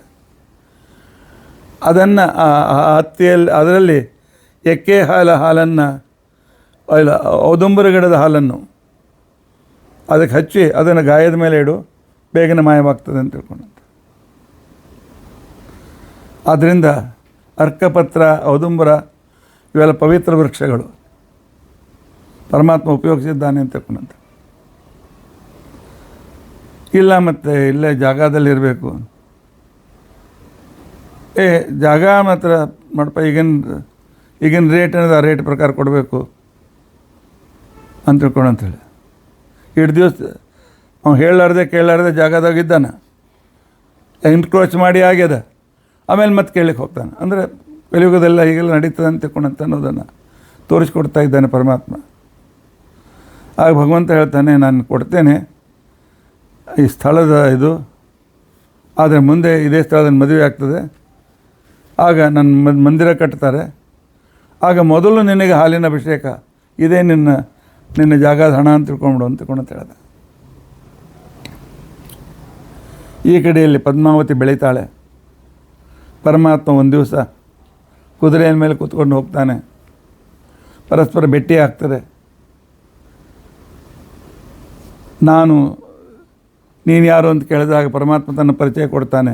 ನಿನ್ನ ಮದುವೆ ಆಗಲಿಕ್ಕೆ ಬಂದಿದ್ದೇನೆ, ನೀನನ್ನು ಕರ್ಕೊಂಡು ಹೋಗ್ತೇನೆ, ಓಡಿಸ್ಕೊಂಡು ಹೋಗ್ತೇನೆ ಅಂತ ಹೇಳ್ತಾನೆ. ಆಗ ಅವಳು ಇಲ್ಲ, ಮತ್ತು ಆಕಾಶರಾಜನ ತಿಳಿದಿನ ಕೊತ್ತ ಹೋಗು ಅಂತೇಳಿ ತನ್ನ ಸಖಿಯರ ಕಡೆಯಿಂದ ಕಲ್ಲಿಂದ ಹೊಡೆಸ್ತಾಳೆ. ಅವನು ದೇವರಿಗೆ ಬೀಳೋದಿಲ್ಲ, ವಾಯುದೇವರಿಗೆ ಬೀಳ್ತದೆ. ಗಂಡ ಹೆಂಡತಿ ಜಗಳದ ಮೊದಲು ಕೂಸು ಬಡವಾಯಿತು ಅಂತ ತಿಳ್ಕೊಂಡಂತೇಳಿ ವಾಯುದೇವರು ಬಿಟ್ಟು ಹೋಗಿಬಿಡ್ತಾರೆ. ಪರಮಾತ್ಮ ತಿರುಗಿ ಬರ್ತಾನೆ, ಹಾಗೆ ಮುಸುಕು ಹಾಕೊಂಡು ಮಲ್ಕೊಳ್ತಾನೆ, ಹಠ ಮಾಡ್ತಾನೆ. ತಾಯಿಯಂತೆ ನೋಡಿಕೊಳ್ಳುವ ಬಕುಲಾದೇವಿ, ಅವಳೇ ಯಶೋದೆ ಬಕುಲಿಯಾಗಿ ಬಂದಿರ್ತಾಳೆ.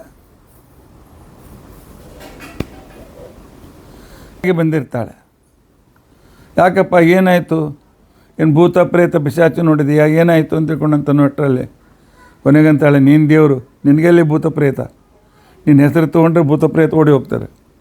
ಸ್ಥಾನೇ ಋಷಿಕೇಶ ತವ ಪ್ರಕೀರ್ತ್ಯ ಜಗತ್ಪ್ರರಶ್ಯತ್ಯನುರಜ್ಯತೆ ಚ ರಕ್ಷಾಂಶ ಭೂತಾನ ದಿಶೋದ್ರವಂತಿ ಸರ್ವೇ ನಮಸ್ಯನ್ ಸಿದ್ಧ ಸಂಘ. ಇಂಥ ಅದ್ಭುತವಾಗಿರ್ತಕ್ಕಂಥ ಕ್ರಮ. ಅದಕ್ಕೋಸ್ಕರ ಅಲ್ಲಿ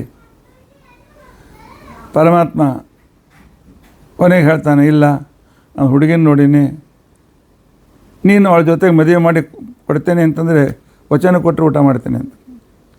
ಆಯಿತು, ವಚನ ಕೊಡ್ತಾಳೆ. ಒಂದು ಊಟ ಗೀಟ ಆದಮೇಲೆ, ಯಾರಪ್ಪ ಹುಡುಗಿ? ಇಲ್ಲ, ಆಕಾಶರಾಜನ ಮಗಳು, ನೀ ಹೋಗಿ ಮದುವೆ ನಿಶ್ಚಯ ಮಾಡ್ಕೊಂಡು ಬಾ ಅಂತ ತಿಳ್ಕೊಂಡಂತ. ಯಾಕೆ ಅವಳಿಗೆ ಯಶೋದೆ ಕೃಷ್ಣನನ್ನು ಬಾಲ್ಯದಲ್ಲಿ ಬೆಳೆಸಿದ್ಲು ಎಲ್ಲ ರೀತಿಯಿಂದ. ಆದರೆ ಪರಮಾತ್ಮನಿಗೆ ಬಾಲ್ಯಲೇ ಮಾತ್ರ ಕೇಳಿದ್ದಳು, ಅಷ್ಟೇ ಕೊಟ್ಟ ಪರಮಾತ್ಮ. 16,108 ಮದುವೆ ಆದರೂ ಕೂಡ ಯಶೋದೆಗೆ ಆಮಂತ್ರಣ ಪತ್ರ ಹೋಗಲಿಲ್ಲ. ಪ್ರಭಾಸ ಕ್ಷೇತ್ರದಲ್ಲಿ ಭೇಟಿಯಾದಾಗ ಕೇಳ್ತಾಳೆ, ಏನು ಕೃಷ್ಣ, ನಾನು ನಿನ್ನ ತಾಯಿಯಲ್ಲ, ಆದರೂ ಒಂದು ಮದುವೆ ಕರಬಾರ್ದೇನೋ? ಎಲ್ಲ ಗಡಿಬಿಡಿ ಮದುವೆ. ಯಶೋಧಾದೇವಿ ಕಲಿಯುಗ ದ್ವಾಪರ ಸಂಧಿಯುಗದಲ್ಲಿ ವೆಂಕಟೇಶನಾಗಿ ಮದುವೆ ಆಗ್ತಾನೆ. ಹುಡುಗಿಯನ್ನು ಹುಡುಕಿ ನಿಶ್ಚಿತಾರ್ಥದಿಂದ ಹಿಡ್ಕೊಂಡು ಎಲ್ಲ ಜವಾಬ್ದಾರಿ ನಿಂದು, ನೀನೇ ನಿಂತು ಮದುವೆ ಮಾಡು ಅಂತೇಳಿ ಅವಳೇ ಇಲ್ಲಿ ಬಕುಲಾವತಿಯಾಗಿ ಕೃಷ್ಣನ ಸೇವೆಗೆ ಬಂದಿದ್ದಾಳೆ. ಕೃಷ್ಣ ಬೇರೆ ಅಲ್ಲ, ವೆಂಕಟೇಶ್ ಬೇರೆ ಅಲ್ಲ. ಒಂದು ಹೆಣ್ಣು ಕುದುರೆಯನ್ನು ಸೃಷ್ಟಿ ಮಾಡಿ ಪರಮಾತ್ಮ ಅದ್ಮೇಲೆ ಕೂತು ಹೋಗು ಅಂತ ಕಳಿಸ್ತಾನೆ. ಹೋದ್ಮೇಲೆ ಅಂತಾನೆ, ಒಬ್ಬ ಮಗ ಇದ್ದರೆ ಮಗ ಇದ್ದಾಗಲ್ಲ, ಯಾಕಂದ್ರೆ ಮನೆ ಬಿಟ್ಟು ಹೊರಗೆ ಹಾಕಿದರೆ ನೀವು ಒಬ್ಬನೇ ಮಗ ಅಲ್ಲ. ಆಮೇಲೆ ಒಂದು ಕಣ್ಣಿದ್ದರೆ ಕಣ್ಣಿದ್ದಂಗಲ್ಲ, ಯಾಕೆ ಅದು ಕಣ್ಣು ಹೋಗಿಬಿಟ್ರೆ. ಅದೇ ರೀತಿ ಹೆಣ್ಮಕ್ಳಕ್ಕೆ ಕೊಟ್ಟ ಕೆಲಸ ಭಾಳ ದೊಡ್ಡ ಜವಾಬ್ದಾರಿ ಕೆಲಸ, ಪೂರ್ತಿ ಆಗೋದಿಲ್ಲ, ಅದಕ್ಕೆ ನಾವು ಹೆಲ್ಪ್ ಮಾಡಬೇಕಾಗ್ತದೆ ಅಂತ ಹೇಳಿ ಈಗಿನ ಕಾಲಕ್ಕೆ ಹೆಣ್ಮಕ್ಳಿಗೆ ಮಾತು ಕೇಳಿಸಿಟ್ಟು ಬರ್ಬೋದು. ಆದರೆ ಕೆಲವು ಸ್ಥಳಗಳು ಹೀಗಿವೆ ಅಲ್ಲ, ಅಲ್ಲಿ ಹೆಣ್ಮಕ್ಳು ಹೋಗಲಿಕ್ಕೆ ಯೋಗ್ಯವಾಗಿರ್ತಕ್ಕಂಥ ಸ್ಥಳಗಳಲ್ಲ. ಆ ಅಭಿಪ್ರಾಯ ಇಟ್ಕೊಂಡು ಪರಮಾತ್ಮ ಹೇಳಿದ್ದಾನೆ ಅಷ್ಟೇ. ಪರಮಾತ್ಮ ತಾನೇ ಕೊರವಂಜಿಯಾಗಿ ಹೋಗ್ತಾನೆ. ಆನಂತರ ಬಕುಲಾವತಿ ಅದು ಅಲ್ಲಿ ಪದ್ಮಾವತಿ ತಾಯಿಗೆ ತಾನು ಜ್ಯೋತಿಷ್ಯ ಹೇಳುವ ನೆವದಿಂದ ನಿನ್ನ ಮಗಳು ನಿನ್ನೆ ಒಬ್ಬ ಪುರುಷನನ್ನು ನೋಡಿದ್ದಾಳೆ, ಅದರಿಂದ ಜ್ವರ ಬಂದಿದೆ, ಹೋಗಿ ನನ್ನ ಮಗಳನ್ನ ಕೇಳ್ಕೊಂಡು ಬಾ ಅಂತ. ಆಗ ಅವಳು ಬಂದು ಕೇಳಿದರೆ ರಾಜನ ಹೆಂಡತಿ ಧರಣೀದೇವಿ, ಬೇರೆ ಪುರಾಣಗಳಲ್ಲಿ ಅವಳಿಗೆ ಚಂದ್ರಿಕಾ ಅಂತ ಕೂಡ ಕರೆದಿದ್ದಾರೆ. ಧರಣೀದೇವಿಗೆ ನಿನ್ನ ಮಗಳನ್ನು ಅವನಿಗೆ ಕೊಟ್ಟು ಮದುವೆ ಮಾಡದೇ ಇದ್ದರೆ ಸತ್ತು ಹೋಗ್ತಾಳೆ ಅಂತ ಹೇಳಿಬಿಟ್ಟ. ಅವಳು ಗಾಬರಿಯಾಗಿ ಮತ್ತು ಅವ್ರು ಎಲ್ಲಿದ್ದಾನೆ ಭೇಟಿಯಾಗೋದು ಹೇಗೆ, ನಾನು ಸತ್ಯ ಹೇಳ್ತೇನೆ, ಈಗ ಆ ಹುಡುಗನ ತಾಯಿ ಬರ್ತಾಳೆ, ಮದುವೆ ನಿಶ್ಚಯ ಮಾಡಿಬಿಡಿ ಅಂತ. ರಾಜನಿಗೆ ಹೇಳಿ ಎಲ್ಲ ವ್ಯವಸ್ಥೆ ಆಗ್ತದೆ.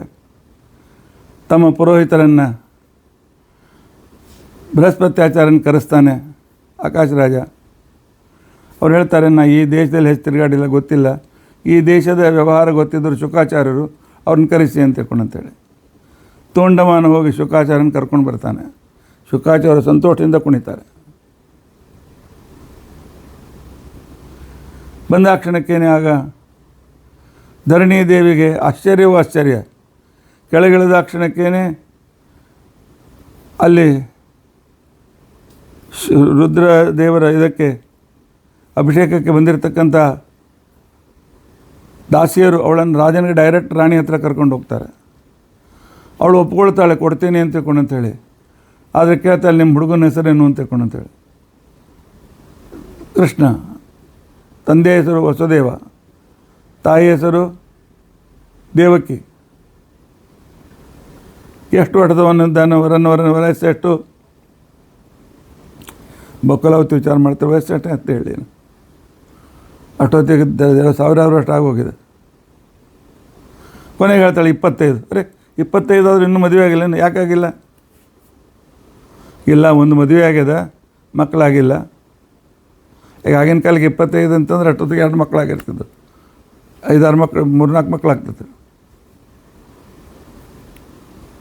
ಅದಕ್ಕೆ 2ನೇ ಮದುವೆ ಮಾಡ್ಕೊಳ್ತಾನಂತ. ಬೇರೆ ಹಾದಿ ಇಲ್ಲ, ಅವನಿಗೆ ಕೊಡದೇ ಇದ್ದರೆ ಸತ್ತೋಗ್ತಾನೆ ಅಂತ ಹೇಳಿದ್ದ. ಒಪ್ಕೊಳ್ತಾರೆ, ನಿಶ್ಚಿತಾರ್ಥ ಆಗ್ತದೆ. ಆಕಾಶರಾಜ ಪತ್ರ ಬರೆದು ವೆಂಕಟೇಶನ ಹತ್ರ ಕಳಿಸ್ತಾನೆ, ಶ್ರೀನಿವಾಸನ ಹತ್ರ, ಶುಕಾಚಾರ್ಯನ.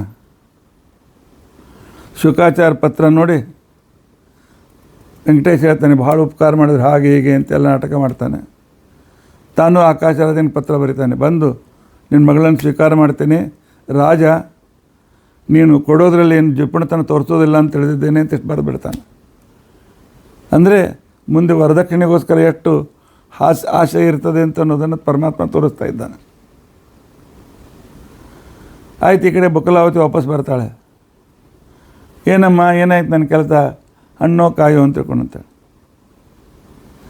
ಏನಪ್ಪ ಮಹಾರಾಯ, ಕಳಿಸ್ಕೊಟ್ಟು ನಿನ್ನ ವಯಸ್ಸು ಹೇಳಿಲ್ಲ, ಬಿಟ್ಟಿಲ್ಲ, ಗೋತ್ರ ಅವ್ರಿಗೇನು ಹೇಳಿಲ್ಲ. ಏನು ಹೇಳಿ ಬಿಡು, ಒಬ್ಬಳೇ ಕೊರವಂಜಿ ಬಂದಿದ್ಲಂತ, ಆಕೆ ಮೊದಲೇ ಎಲ್ಲ ಹೇಳಿ ವ್ಯವಸ್ಥೆ ಮಾಡಿದ್ಲು, ಎಲ್ಲ ಸುರುಳಿತಾಯ್ತು ಪರಮಾತ್ಮ ಅಂತ. ಅರ್ಧ ತಾಸಿಗೆ ಪರಮಾತ್ಮ ಹೇಳ್ತಾನೆ, ಬಕುಲಾವತಿ ಮದುವೆ ಕ್ಯಾನ್ಸಲ್ ಮಾಡು, ಹೋಗು, ವಾಪಸ್ ಹೋಗಿ ರಾಜ ಹೇಳು ಕ್ಯಾನ್ಸಲ್ ಅಂತ. ಯಾಕೆ? ಅವನ ಮನೆಗೆ ಹೋದ್ರೆ ಮೆರವಣಿಗೆ ಅಲ್ಲಿ 1,00,000 ಜನ, ನಮ್ಮ ಪಾರ್ಟಿಯಲ್ಲಿ ನೀವು ಹೋಗ್ಬೇಕು, ನಾವು ಹೋಗ್ಬೇಕು, ಇಬ್ಬರೇ. ಅದು ನೋಡಿ ರಾಜ ಎಂಥ ಬೇಬಾರಸಿಗಳು ಅಂತ. ರಾಜ ಅಲ್ಲಿ ಹೋದ್ಮೇಲೆ ಮದುವೆ ಕ್ಯಾನ್ಸಲ್ ಮಾಡ್ತಾನೆ, ಬಂದಿಲ್ಲ ಬಂದೋ ಇಲ್ಲ ಅಂತೇಳಿ. ಬಕುಲಾವತಿ ಹೇಳ್ತಾರೆ, ನಿಮಗೇನು ಕಡಿಮೆ? ಕರಿ ಬ್ರಹ್ಮದೇವರನ್ನು, ವಾಯುದೇವರ, ರುದ್ರದೇವರನ್ನು ಕರಿ, 33 ಕೋಟಿ ಮಂದಿ ಬಂಧುಗಳು, ಭೂಮಿ ಜನ ನೋಡಲಿ ದೇವತೆಗಳನ್ನು ಅಂದಾಗ ಹೇಳ್ತಾನೆ, ಅವರೆಲ್ಲ ಲಕ್ಷ್ಮೀ ಮಕ್ಕಳು. ಆ ಲಕ್ಷ್ಮೀ ಮಕ್ಕಳಿಗೆ ನಾನು ಇನ್ನೊಂದು ಮದುವೆ ಮಾಡ್ಕೊಳ್ತೀನಿ ಬರ್ರಿ ಅಂತ ಬರ್ತಾರೇನವರು? ಪರಮಾತ್ಮ ಬೆಲ್ಲ ನಾಟಕ ಬೇಡ ಕರಿ ಅಂತಂದು ಆ ಕಣಕ್ಕೇನೆ ಭಗವಂತ ಆ ಕಾಲಕ್ಕೆ ಬ್ರಹ್ಮದೇವರ ಹತ್ರ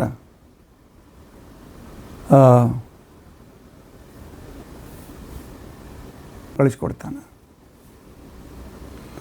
ಆನಂತರ ಶ್ರೇಷ್ಠದೇವರನ್ನು ರುದ್ರದೇವರ ಹತ್ರ ಕಳಿಸ್ಕೊಡ್ತಾನೆ. ಅವ್ರು ಹೋಗಿ ಇನ್ನೂ ಒಂದು ಅರ್ಧ ಗಂಟೆ ಆಗಿದ್ದಿಲ್ಲ, ನೋಡು ಇನ್ನೂ ಒಬ್ಬರು ಬರಲಿಕ್ಕತ್ತಿಲ್ಲ, ಏನು ಮಾಡಬೇಕು ಅನ್ನೋಷ್ಟೊತ್ತಿಗೆ ಒಬ್ಬ ಸೇವಕ ಒಂದು ನಮಸ್ಕಾರ, ಬ್ರಹ್ಮದೇವರು ಬರ್ತಾ ಇದ್ದಾರೆ, ಭೂಮಿಗೆ ಬಂದಿದ್ದಾರೆ, ಅಲ್ಲಿ ಗಂಗಾ ನದಿಯಲ್ಲಿ ಸ್ನಾನ ಮಾಡ್ಕೊಂಡು ಬರ್ತಾ ಇದ್ದಾರೆ ಅಂತ. ಇನ್ನೊಬ್ಬಂದು ಹೇಳ್ತಾನೆ, ಇಲ್ಲ ಗೋದಾವರಿಯಲ್ಲೇ ಸ್ನಾನ ಮಾಡ್ಕೊಂಡು ಬರ್ತಾ ಇದ್ದಾರೆ. ಮತ್ತೊಬ್ಬಂದು ಸುವರ್ಣಮುಖಿ ಸ್ನಾನ ಮಾಡಿ ಬರ್ತಾ ಇದ್ದಾರೆ, ಹತ್ತಿರ ಇದ್ದಾರೆ ಅಂತ. ಬ್ರಹ್ಮದೇವರು ಬರ್ತಾರೆ, ರುದ್ರದೇವರು ಬರ್ತಾರೆ, ವಾಯುದೇವರು ಬರ್ತಾರೆ. ಅಷ್ಟೊತ್ತಿಗೆ ಅಗ್ನಿ ಬರೋದು ಕಾಣಿಸ್ತದೆ. ಪರಮಾತ್ಮ ಓಡ್ತಾ ಹೋಗಿ ಬರೀ ಬರೀ ಬರೀ ಅಂತ ಕರಿತಾನೆ. ಯಾಕೆ? ಅಡುಗೆಯವ್ರ ಮರ್ಜಿ ಕಾಯಬೇಕಾಗ್ತದೆ ಮದುವೆಯಲ್ಲಿ. ಅಡುಗೆಯವ್ರು ಸಿಗದೇ ಇದ್ದರೆ ಮದುವೆ ಎಲ್ಲ ಕಲಾಸ, ಬೇಕಾದಷ್ಟು ಖರ್ಚು ಮಾಡ್ಬೋದು. ಅಡುಗೆಯವ್ರು ಇದ್ದಿಲ್ಲದೆ ಇದ್ದರೆ. ಆ ನಂತರ ಅಷ್ಟೊತ್ತಿಗೆ ವಿಶ್ವಕರ್ಮ ಬಂದ್ಬಿಟ್ಟು ನಮಸ್ಕಾರ ಮಾಡ್ತಾನೆ. ನಮಸ್ಕಾರ ಮಾಡ್ತಾರೆ, ಇಂದ್ರ ವಿಶ್ವಕರ್ಮನ ಕೆಲಸದಿಂದ ತೆಗೆದಾಕು ಅಂತಕೊಂಡು ಹೇಳ್ತಾನೆ. ಖಬರಿ ಆಗ್ತಾನೆ, ಪರಮಾತ್ಮ ನಾ ಏನು ತಪ್ಪು ಮಾಡಿದ್ದೇನೆ? ತಪ್ಪು ಇಷ್ಟು ಜನ ಎಲ್ಲ ಬಂದಾರು ನಿಂತಾರು ಅಲ್ಲಿ ಇಲ್ಲಿ, ಮನೆಗೆ ಒಬ್ಬರಿಗಿಲ್ಲ. ಯಾಕೆ ಇವನಿದ್ದಿದ್ದೆ 6x10 ಇಷ್ಟು ಮಂದಿಗೆ ಜಾಗ ಅಲ್ಲಿ ಇಲ್ಲ ಸ್ವಾಮಿ, ನನಗೆ ಆಜ್ಞೆ ಮಾಡೋ ಒಂದು ಕ್ಷಣದಲ್ಲಿ ಕಟ್ತೇನೆ ಅಂತ ಅಲ್ಲಿ ಅಷ್ಟೆಲ್ಲ ಜನ ಇರುವಂತೆ ರೂಮ್ಗಳು, ಹಾಲು ಎಲ್ಲ ತಯಾರು ಮಾಡಿಬಿಡ್ತಾನೆ. ಅದು ವರಾದೇವ್ರ ಜಾಗದೊಳಗೆ, ಸ್ವಂತ ಜಾಗದೊಳಗಲ್ಲ, ಎನ್ಕ್ರೋಚ್ಮೆಂಟ್. ಆ ನಂತರ ಇಂದ್ರನ ಕರಿತ, ಬಾ ಇವನು ಕರ್ಕೊಂಡೋಗು. ಆ ರಾಜ ತಿಳ್ಕೊಂಡಿರ್ತಾನೆ 50 ಮಂದಿ ಜನ ಬರ್ಬೋದು, 100 ಜನ, 1000 ಜನ ಬರ್ಬೋದು ಅಂಥೇಳಿ 33 ಕೋಟಿ ಜನರಿಗೆ ವ್ಯವಸ್ಥೆ ಆಗಬೇಕು. ವಿಶ್ವಕರ್ಮ ಕರ್ಕೊಂಡೋಗು, ದೊಡ್ಡ ದೊಡ್ಡ ಎಲ್ಲ ಹಾಲ್ಗಳು ಕಟ್ಟಿಸು ಅಂತ ತಿಳ್ಕೊಂಡಂತೆ. ಇಷ್ಟೆಲ್ಲ ಅದೇ ರಾತ್ರಿ ಆಗಿತ್ತು. ಬೆಳಗ್ಗೆ ದಿವಸ ಬೆಳಗ್ಗೆ ಪುಣ್ಯವಾಚನ. ಪುಣ್ಯವಾಚನಕ್ಕೆ ಎರ್ಕೋಬೇಕು ಅಂತಂದು ಆ ಕ್ಷಣಕ್ಕೇನೆ ದೇವರು ಬ್ರಹ್ಮದೇವ್ರನ್ನ ಕರೀತಾನೆ. ಬ್ರಹ್ಮ, ಮದುವೆ ಕ್ಯಾನ್ಸಲ್. ಯಾಕೆ, ಏನಾಯಿತು? ಅಲ್ಲ, ಲಕ್ಷ್ಮೀ ಇದ್ದಿದ್ದಿಲ್ಲ ಅಂತಂದ್ರೆ, ಲಕ್ಷ್ಮೀ ಇಲ್ಲದೆ ಯಾವುದಾದ್ರೂ ಪ್ರಸಂಗ, ಮಂಗಲ ಪ್ರಸಂಗ ಶುಭಕರ ಅದೇನು? ಸರ್ವಮಂಗಲ ಮಾಂಗಲ್ಯ ಅವಳಿಗೆ ಅನಿಸ್ಕೊಂಡಿರ್ತಕ್ಕಂಥವಳು ಅವಳು. ಕರೆಸು. ಕೊನೆಗೆ ಪರಮಾತ್ಮ ಸೂರ್ಯನಿಗೆ ಹೇಳ್ತಾನೆ, ಹೋಗಿ ಹೇಳು ಶ್ರೀನಿವಾಸನಿಗೆ ಅಂತ್ಯಾವಸ್ಥೆ, ಬೇಗ ಬಂದರೆ ಮುಖ ಸಿಕ್ತಿರಲಿಲ್ಲ ಅಂತಕೊಂಡಂತೆ. ಸೂರ್ಯ ಹೇಳ್ತಾನೆ, ಅವಳು ಸರ್ವಜ್ಞಳು, ನಾನು ಹೇಳಿದ್ರೆ ಎಡಪೆಟ್ಟು ಕೊಡ್ತಾನಂತೆ. ನನ್ನ ಮಾಯಾದಿಂದ ಸ್ವಲ್ಪ ಹೊತ್ತು ಆಕೆ ಮೋಹಿತಳಾಗ್ತಾಳೆ, ಬಾ ಕರ್ಕೊಂಬ ಅಂತ. ಸೂರ್ಯ ಹೋಗಿ ಹೀಗೆ ಹೇಳಿದಾಗ ಲಕ್ಷ್ಮೀದೇವಿ ಓಡಿ ಬರ್ತಾಳೆ. ಎಲ್ಲ ಗೊತ್ತವಳು ನಾಟಕದಲ್ಲಿ ಭಾಗವಹಿಸ್ತಾ ಇದ್ದಾಳೆ. ಅಷ್ಟೊತ್ತಿಗೆ ಹರಟಿ ಹೊಡ್ಕೋತ ಕೂತ್ಕೊಂಡಿದ್ದ ಶ್ರೀನಿವಾಸ. ಲಕ್ಷ್ಮಿಯನ್ನು ನೋಡಿ, ಬ್ರಹ್ಮ ಬಾ, ಇಬ್ಬರ ಹೆಗಲು ಬಾಯ ಹಾ ಹಾ ಹಾ ಅಂತ ಅನ್ಕೋತ ನಾಟಕ ಮಾಡ್ತಾಯಿದ್ದಾನೆ. ಲಕ್ಷ್ಮೀದೇವನನ್ನು ನೋಡಿ ಅವ್ರಿಗಿರ್ತಕ್ಕಂಥ ಮೋಹ ಹೊರಟೋಗ್ತದೆ. ಪರಮಾತ್ಮ ಇದೆಲ್ಲ ನಾಟಕ ಯಾಕೆ? ನಾನೇ ಹೇಳಿದ್ದೆ ಮದುವೆ ಆಗು ಅಂತೇಳಿ ಸೀತಾದೇವಿ ಇದ್ದಾಗ. ಆದ್ದರಿಂದಾಗಿ ನಿನ್ನೆ ಸೀತಾನವಮಿ, ಸೀತಾನ ಚರಿತ್ರೆ ಹೇಳಲಿಲ್ಲ ಅಂತೇಳಿ ಈ ಚರಿತ್ರೆಯೊಳಗೂ ಸೀತಾದೇವಿ ಬರ್ತಾಳೆ. ಇದಕ್ಕಿಂತ ಮೊದಲು ಬಕಲವತಿಗೆ ಹೇಳ್ತಾಳೆ, ಆ ಹುಡುಗಿನ ನೀನು ಮದುವೆ ಆಗ್ತೇನೆ ಅಂತಂದಿಲ್ಲ, ಎಂಥ ಭಾಗ್ಯವಂತಳು. ಆಕೆ ಕಥೆ ಏನು ಅಂತಂದ ಕ್ಷಣಕ್ಕೆ ಆಕೆ ಹೇಳಿದ್ಲು, ಅಗ್ನಿಪುತ್ರಿ ವೇದವತಿ. ಆವಾಗ ನಾನು ರಾಮನಾದಾಗ ಸೀತಾ ಅಗ್ನಿಪುತ್ರಿಯಾದ ವೇದವತಿಗೆ ಅವ್ರ ಮಗಳ ಮನೆ ಕಳಿಸಿದೆ. ಆವಾಗ ಅಗ್ನಿಯಿಂದ ಸೀತಾ ಅಗ್ನಿಪುತ್ರಿ ಇಬ್ಬರು ಎದುರು ಬಂದು ಸೀತಾದೇವಿ ಹೇಳಿದ್ಲು, ರಾವಣನ ಮನೆಯೊಳಗೆ ನನ್ನ ಜಾಗ ಈಕೆನೇ ಕೂತ್ಕೊಂಡಿದ್ಲು, ಈಕೆನ ಮದುವೆ ಆಗು ಅಂತೇಳಿ. ನಾನು ಆಗ ಹೇಳಿದ್ದೆ ಏನಂತಂದ್ರೆ, ಈಗ ರಾಮ ಅವತಾರ ಏಕಪತ್ನಿ ವ್ರತ, ಆನಂತರ ಕೃಷ್ಣಾವತಾರ ಎಲ್ಲ 16,108 ಸೀಟುಗಳು ಹೌಸ್ಫುಲ್. ಅದಕ್ಕೋಸ್ಕರ ನಾನು ಕಲಿಯುಗ ಮತ್ತು ದ್ವಾಪರಯುಗ ಸಂಧಿಯಲ್ಲಿ ಮಾಡ್ಕೊಳ್ತೇನೆ ಅಂತೇಳಿ ಅವಳೇ ಪದ್ಮಾವತಿಯಾಗಿ ಹುಟ್ಟಿದ್ದಾಳೆ ಅಂತೇಳಿ. ಇಲ್ಲಿ ಬ್ರಹ್ಮಾದಿಗಳು ಬಂದಾಗ, ಏಯ್ ನಮ್ಮ ಅವ್ಗೆ ನಮಸ್ಕಾರ ಮಾಡಪ್ಪ ಅಂತ ಬಕಲಾವತಿಯನ್ನು ತೋರಿಸ್ತಾನೆ. ಬ್ರಹ್ಮ ಅಂತ ನಿನಗೆ ಅವು ಎಲ್ಲಿಂದ ಬಂದ್ಲಪ್ಪ? ಅಪ್ಪನಿಲ್ಲ ಅವನಿಲ್ಲ ನಿನಗೆ. ಇಲ್ಲ ಯಶೋಧೆನೇ ಅವಳು, ನನ್ನ ಆಡಿಸಿರ್ತಕ್ಕಂಥವಳು ಅಂತಕೊಂಡು. ಇದೆಲ್ಲ ವಿಸ್ತಾರವಾಗಿ ಹೇಳುವ ಕಥೆ ಇರಲಿ. ಕೊನೆಗೆ ಪುಣ್ಯವಾಚನ ಕೂತ್ಕೊಂಡ್ರೆಲ್ಲ ಆಯಿತು. ಮತ್ತು 11 ಗಂಟೆಗೆ ಪುಣ್ಯವಾಚನ ಮುಗೀತು. ಪರಮಾತ್ಮ ಹೇಳ್ದ, ನಡೀರಿ ಎಲ್ಲರೂ ಹೋಗೋಣ ಅಂತ ತಿಳ್ಕೊಂಡಂತ ಆಕಾಶಾರ್ಜನ ಮನೆಗೆ. ಬ್ರಹ್ಮದೇವ್ರಂತಾರೆ, ಪರಮಾತ್ಮ ಪುಣ್ಯವಾಚನ ಮಾಡ್ಕೊಂಡು ಬ್ರಾಹ್ಮಣರ ಭೋಜನ ಆಗಬೇಕು, ಉಪವಾಸ ಹೆಂಗೆ ಹೋಗ್ತದೆ? ನೋಪವಾಸೇನ ಗಂತವ್ಯಂ ಅಂತ ಹೇಳಿದ್ದಾರೆ.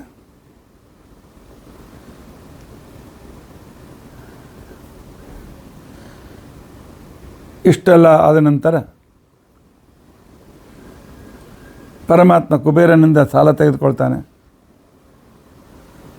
ತೆಗೆದುಕೊಂಡದ್ದೆಲ್ಲ ಅವತ್ತಿನ ಊಟಕ್ಕೆ ಖರ್ಚಾಗಿಬಿಡ್ತದೆ. ಮರುದಿವಸ ನಸಿಕ್ಲೆ ಹೊರಡ್ತಾರೆ. ನಸಿಕ್ಲೆ ಹೊರಟು ಸರಿಯಾಗಿ ಅಷ್ಟಮಿ ದಿವಸ ಹೊರಡ್ತಾರೆ. ಅಷ್ಟಮಿ ಮಧ್ಯಾಹ್ನ ಶುಕಾಚಾರಾಶ್ರಮ. ಶುಕಾಚಾರ ಬಂದು ನಮ್ಮನ್ನೇ ಊಟ ಮಾಡಬೇಕು ಅಂತೇಳಿ ಪರಮಾತ್ಮ ಹೇಳ್ತಾನೆ, ಶುಕಾಚಾರ್ಯರೇ, ನಾನೇ 16 ಲಕ್ಷ ಬಂಗಾರದ ವರಗಳನ್ನು ಸಾಲ ತೆಗೆದುಕೊಂಡು ಒಂದೇ ದಿವಸ ಊಟಕ್ಕೆ ಖರ್ಚಾಗಿಬಿಡ್ತು. ಇಷ್ಟು ಮಂದಿಗೆ ನೀವೇಲಿ ಊಟಕ್ಕೆ ಹಾಕ್ತೀರಿ ಅಂತ. ಪರಮಾತ್ಮ ಅದೆಲ್ಲ ನನಗೆ ಗೊತ್ತಿದೆ, ನೀವು ಊಟ ಮಾಡಿದ್ರೆ ಎಲ್ಲ ತೃಪ್ತಿ ಆಗ್ತಾರೆ. ಪರಮಾತ್ಮ ಲಕ್ಷ್ಮೀದೇವಿ ಬಕಲಾವತಿ ಊಟಕ್ಕೆ ಕೂತ್ಕೊಂಡ್ರು. ಋಷಿಗಳಿಗೆ ಸೆಟ್ ಬಂತು, ದೇವ್ರು ನಮ್ಮನ್ನು ಬಿಟ್ಟು ಊಟ ಮಾಡ್ತಾನಂತ ತಿಳ್ಕೊಂಡಂತೇಳಿ. ದೇವ್ರ ಮೇಲೆ ಸೆಟ್ ಮಾಡುವಂತಿಲ್ಲ. ಶುಕಾಚಾರ ಶಾಪ ಕೊಡಬೇಕು ಅಂತ ಕ್ಷಣಕ್ಕೇನೆ ಪರಮಾತ್ಮ ಹೊರಗೆ ಬಂದು ಅಂತ ತಿಳ್ಕೊಂಡಂತ ತೊಟ್ಟೆ ಮೇಲೆ ಕೆಡಿಸ್ತಾನೆ. ಎಲ್ಲ ಋಷಿಗಳು ಹೊಟ್ಟೆ ತುಂಬಿ ಹೋಯ್ತು. ಅವತ್ತಿನ ದಿವಸ ರಾತ್ರಿ ಎಲ್ಲರೂ ಶುಕಾಶ್ರಮದಲ್ಲೇ ಕಳೆದಿದ್ದಾರೆ. 9ನೇ ದಿವಸ ಬೆಳಗ್ಗೆ ಹೊರಟು ಸಾಯಂಕಾಲ ಆಕಾಶರಾಜನ ಊರಿಗೆ ಮುಟ್ಟಿದ್ದಾರೆ. ನಾರಾಯಣಪುರಕ್ಕೆ 22 ಕಿಲೋಮೀಟ್ರ್ ಅಷ್ಟೆಲ್ಲ ಒಂದು ಹೋಗ್ಬೇಕಲ್ಲ. ಮೆರವಣಿಗೆಯಲ್ಲಿ ಪರಮಾತ್ಮನನ್ನು ಕರೆದುಕೊಂಡು ಹೋಗಿದ್ದಾನೆ ಆಕಾಶರಾಜ. ರಾತ್ರಿ 11 ಗಂಟೆ ಆಗಿದೆ. ತೋಂಡಮಾನ ಮೆರವಣಿಗೆ ಮುಗಿಲಿಕ್ಕೆ 11 ಗಂಟೆ ಆಯಿತು. ತೋಂಡಮಾನ ಬಂದು ಏನು ಬೇಕು ಏನು ಬೇಡ ಏನು ನನಗೆ ಹೇಳಲಿಕ್ಕೆ ಹೇಳ್ತೇನೆ. ಎಲ್ಲ ಜನರು ಬೆಳಗ್ಗಿನಿಂದ ಉಪವಾಸ ಇದ್ದಾರೆ, ಊಟಕ್ಕೆ ಹಾಕಿರಿ ಮೊದಲು ಅಂತ ತಿಳ್ಕೊಂಡದ್ದು. ಉಪವಾಸ ಕರ್ಕೊಂಡು ಬಂದವನು ತಾನು ಅವನ ಮೇಲೆ ಜೋರು ಮಾಡ್ತಾಯಿದ್ದಾನೆ. ಪರಮಾತ್ಮ ಎಲ್ಲ ವ್ಯವಸ್ಥೆ ಆಗಿದೆ, ನೀ ತೃಪ್ತನಾದರೆ ಸಾಕು, ಕೃಷ್ಣಾರ್ಪಣ ಅಂತ ತಿಳ್ಕೊಂಡಂತೇಳಿ. ಇಷ್ಟೆಲ್ಲ ನಿನ್ನಿನ ದಿವಸ ರಾತ್ರಿ ನಡೆದ ಘಟನೆ. ಇವತ್ತು ಬೆಳಗ್ಗೆ ನಸಿಕಿನಲ್ಲಿ ಆಕಾಶರಾಜ ತೋಂಡಮಾನ ಬಂದು ಪರಮಾತ್ಮನ ಭೇಟಿ ಆಗ್ತಾರೆ. ಭೇಟಿಯಾದಾಗ ಪರಮಾತ್ಮ ಹೇಳ್ದ, ಸರಿಯಾಗಿ ಮಧ್ಯಾಹ್ನ 12:30 ಗಂಟೆಗೆ ಮುಹೂರ್ತ ಇದೆ. ಅಲ್ಲಿ ಮುಹೂರ್ತ ಆಗಿದ್ದು ಸಾಯಂಕಾಲ ಗೋಧೂಳಿ ಮುಹೂರ್ತದಲ್ಲಿ. ಆದರೆ ನಾವು ನಮ್ಮ ವಿದ್ಯಾಪೀಠದಲ್ಲಿ ಗೋಧೂಳಿ ಮುಹೂರ್ತ ಕಾಯಲಿಕ್ಕೆ ಆಗಂಗಿಲ್ಲ. ಅದಕ್ಕೆ ಪರಮಾತ್ಮನ ಪ್ರಾರ್ಥನೆ ಮಾಡಿಕೊಂಡಿದ್ದೇವೆ. ಪರಮಾತ್ಮ ನಿನ್ನ ಅಕ್ಕಿ ಕಾಳು ಮಂತ್ರಾಕ್ಷತೆ 12:30 ಹಾಕ್ತೇವೆ ಅಂತ ಹೇಳ್ಕೊಂಡಂತೇಳಿ. ಆದ್ದರಿಂದಾಗಿ ಇವತ್ತು ಮಧ್ಯಾಹ್ನ ನಮ್ಮ ವಿದ್ಯಾಪೀಠದಲ್ಲಿ 12:30 ಗಂಟೆಗೆ ಅಭಿಜಿನ್ ಮುಹೂರ್ತದಲ್ಲಿ ಪರಮಾತ್ಮನ ಮದುವೆ ಇದೆ. ಪ್ರವಚನದಲ್ಲೇ ಮದುವೆ ಮುಗಿಸೋದಿಲ್ಲ, ನೀವೆಲ್ಲ ಬರಬೇಕು. ಸರಿಯಾಗಿ 12:30 ಗಂಟೆಗೆ ಲಕ್ಷ್ಮೀರ್ಯಸ್ಯ ಪರಿಗ್ರಹ ಮಂಗಲಾಷ್ಟಕ ಪ್ರಾರಂಭ ಆಗ್ತದೆ. ನೀವೆಲ್ಲರೂ ಬಂದು ಭಾಗವಹಿಸಿ ಮದುವೆ ಔತಣದ ಊಟ ಮಾಡಿಕೊಂಡು ವಾಪಸ್ ನಿಮ್ಮ ಮನೆಗೆ ಹೋಗ್ಬೋದು. ಆದ್ದರಿಂದಾಗಿ ಮನೆಗೆ ಬಂದು ಆಮಂತ್ರಣ ಕೊಡಲಿಕ್ಕೆ ಆಗೋದಿಲ್ಲ, ಯಾಕೆಂದರೆ ವಯಸ್ಸಾಗಿದೆ, ಅದಕ್ಕೋಸ್ಕರ. ಆದ್ದರಿಂದಾಗಿ ನಿಮ್ಮೆಲ್ಲರಿಗೂ ಈ ಕಲ್ಯಾಣೋತ್ಸವಕ್ಕೆ ಆಮಂತ್ರಣ ಇದೆ. ಸರಿಯಾಗಿ ಇವತ್ತೆಲ್ಲ ಬರಬೇಕು. ನೀವು ಮಧ್ಯಾಹ್ನ 12:30 ಮಂತ್ರಾಕ್ಷತೆ ಇದೆ. ಪರ ಊರಿನಲ್ಲಿದ್ದವ್ರು, ಮುಂಬೈಲಿದ್ದವ್ರು ಬರಲೇಬೇಕು. ಪರ ಊರಿನವರು ನಿಮ್ಮ ಮನೆಯಲ್ಲೇ ದೇವ್ರ ಫೋಟೋ ಇಟ್ಟು ಮಂಗಳಾಷ್ಟಕ್ಕೆ ಹೇಳಿ ಮಂತ್ರಾಕ್ಷತೆ ಹಾಕ್ಬೇಡಿ. ಎಲ್ಲರಿಗೂ ನಿಮ್ಗೆ ಆಮಂತ್ರಣ ಕೊಡ್ತೇವೆ. ಮಂತ್ರಾಕ್ಷತೆ, ಆನಂತರ ಮದುವೆ ವಿವರಣೆ ಇವತ್ತಿನ ಮಧ್ಯಾಹ್ನದ ಪ್ರವಚನದಲ್ಲಿ ಮತ್ತು ಕಾರ್ಯಕ್ರಮದಲ್ಲಿ ಡೈರೆಕ್ಟ್ ನಿಮಗೆ ನಾವು ವಿಡಿಯೋ ಮುಖಾಂತರವೇ ವ್ಯವಸ್ಥೆಯನ್ನು ಮಾಡಿ ತೋರಿಸ್ತೇವೆ. ನೀವೆಲ್ಲರೂ ಈ ಮದುವೆಗೆ ಬರಬೇಕು. ನಿಮ್ಮೆಲ್ಲರಿಗೂ ಅತ್ಯಂತ ಪ್ರೀತಿಯ ಆಮಂತ್ರಣ. ಶ್ರೀಕೃಷ್ಣಾರ್ಪಣಮಸ್ತು. ಹರೇ ರಾಮ ರಾಮ ರಾಮ ಹರೇ ಹರೇ, ಹರೇ ಕೃಷ್ಣ ಕೃಷ್ಣ ಕೃಷ್ಣ ಹರೇ ಹರೇ. ಉಗ್ರಂ ವೀರಂ ಮಹಾವಿಷ್ಣುಂ ಜ್ವಲಂತಂ ಸರ್ವತೋಮುಖಂ ನೃಸಿಂಹಂ ಭೀಷಣಂ ಭದ್ರಂ ಮೃತ್ಯುಂ ನಮಾಮ್ಯಹಂ. ಕಲ್ಯಾಣಾದ್ಭುತಗಾತ್ರಾಯ ಕಾಮಿತಾರ್ಥಪ್ರದಾಯಿನೇ ಶ್ರೀಮದ್ವೆಂಕಟನಾಥಾಯ ಶ್ರೀನಿವಾಸಾಯ ತೇ ನಮಃ. ಅಕ್ಷಯಂ ಕರ್ಮ ಯಸ್ಮಿನ್ ಪರೇ ಸ್ವರ್ಪಿತಂ ಪ್ರಕ್ಷಯಂ ಯಾಂತಿ ದುಃಖಾನಿ ಅನ್ನಾಮತಃ. ಅಕ್ಷರೋ ಯೋಜರ ಸರ್ವದೇವಾಮೃತಃ ಕುಕ್ಷಿಗಂ ಯಸ್ತ ವಿಶ್ವಂ ಸದಾಜಾಧಿಕಂ. ಪ್ರೀಣಯಾಮ ವಾಸುದೇವಂ ದೇವತಾಮಂಡಲಾಖಂಡಮಂಡಲಂ. ಶ್ರೀಕೃಷ್ಣಾರ್ಪಣಮಸ್ತು. ಶ್ರೀಕೃಷ್ಣಾರ್ಪಣಮಸ್ತು.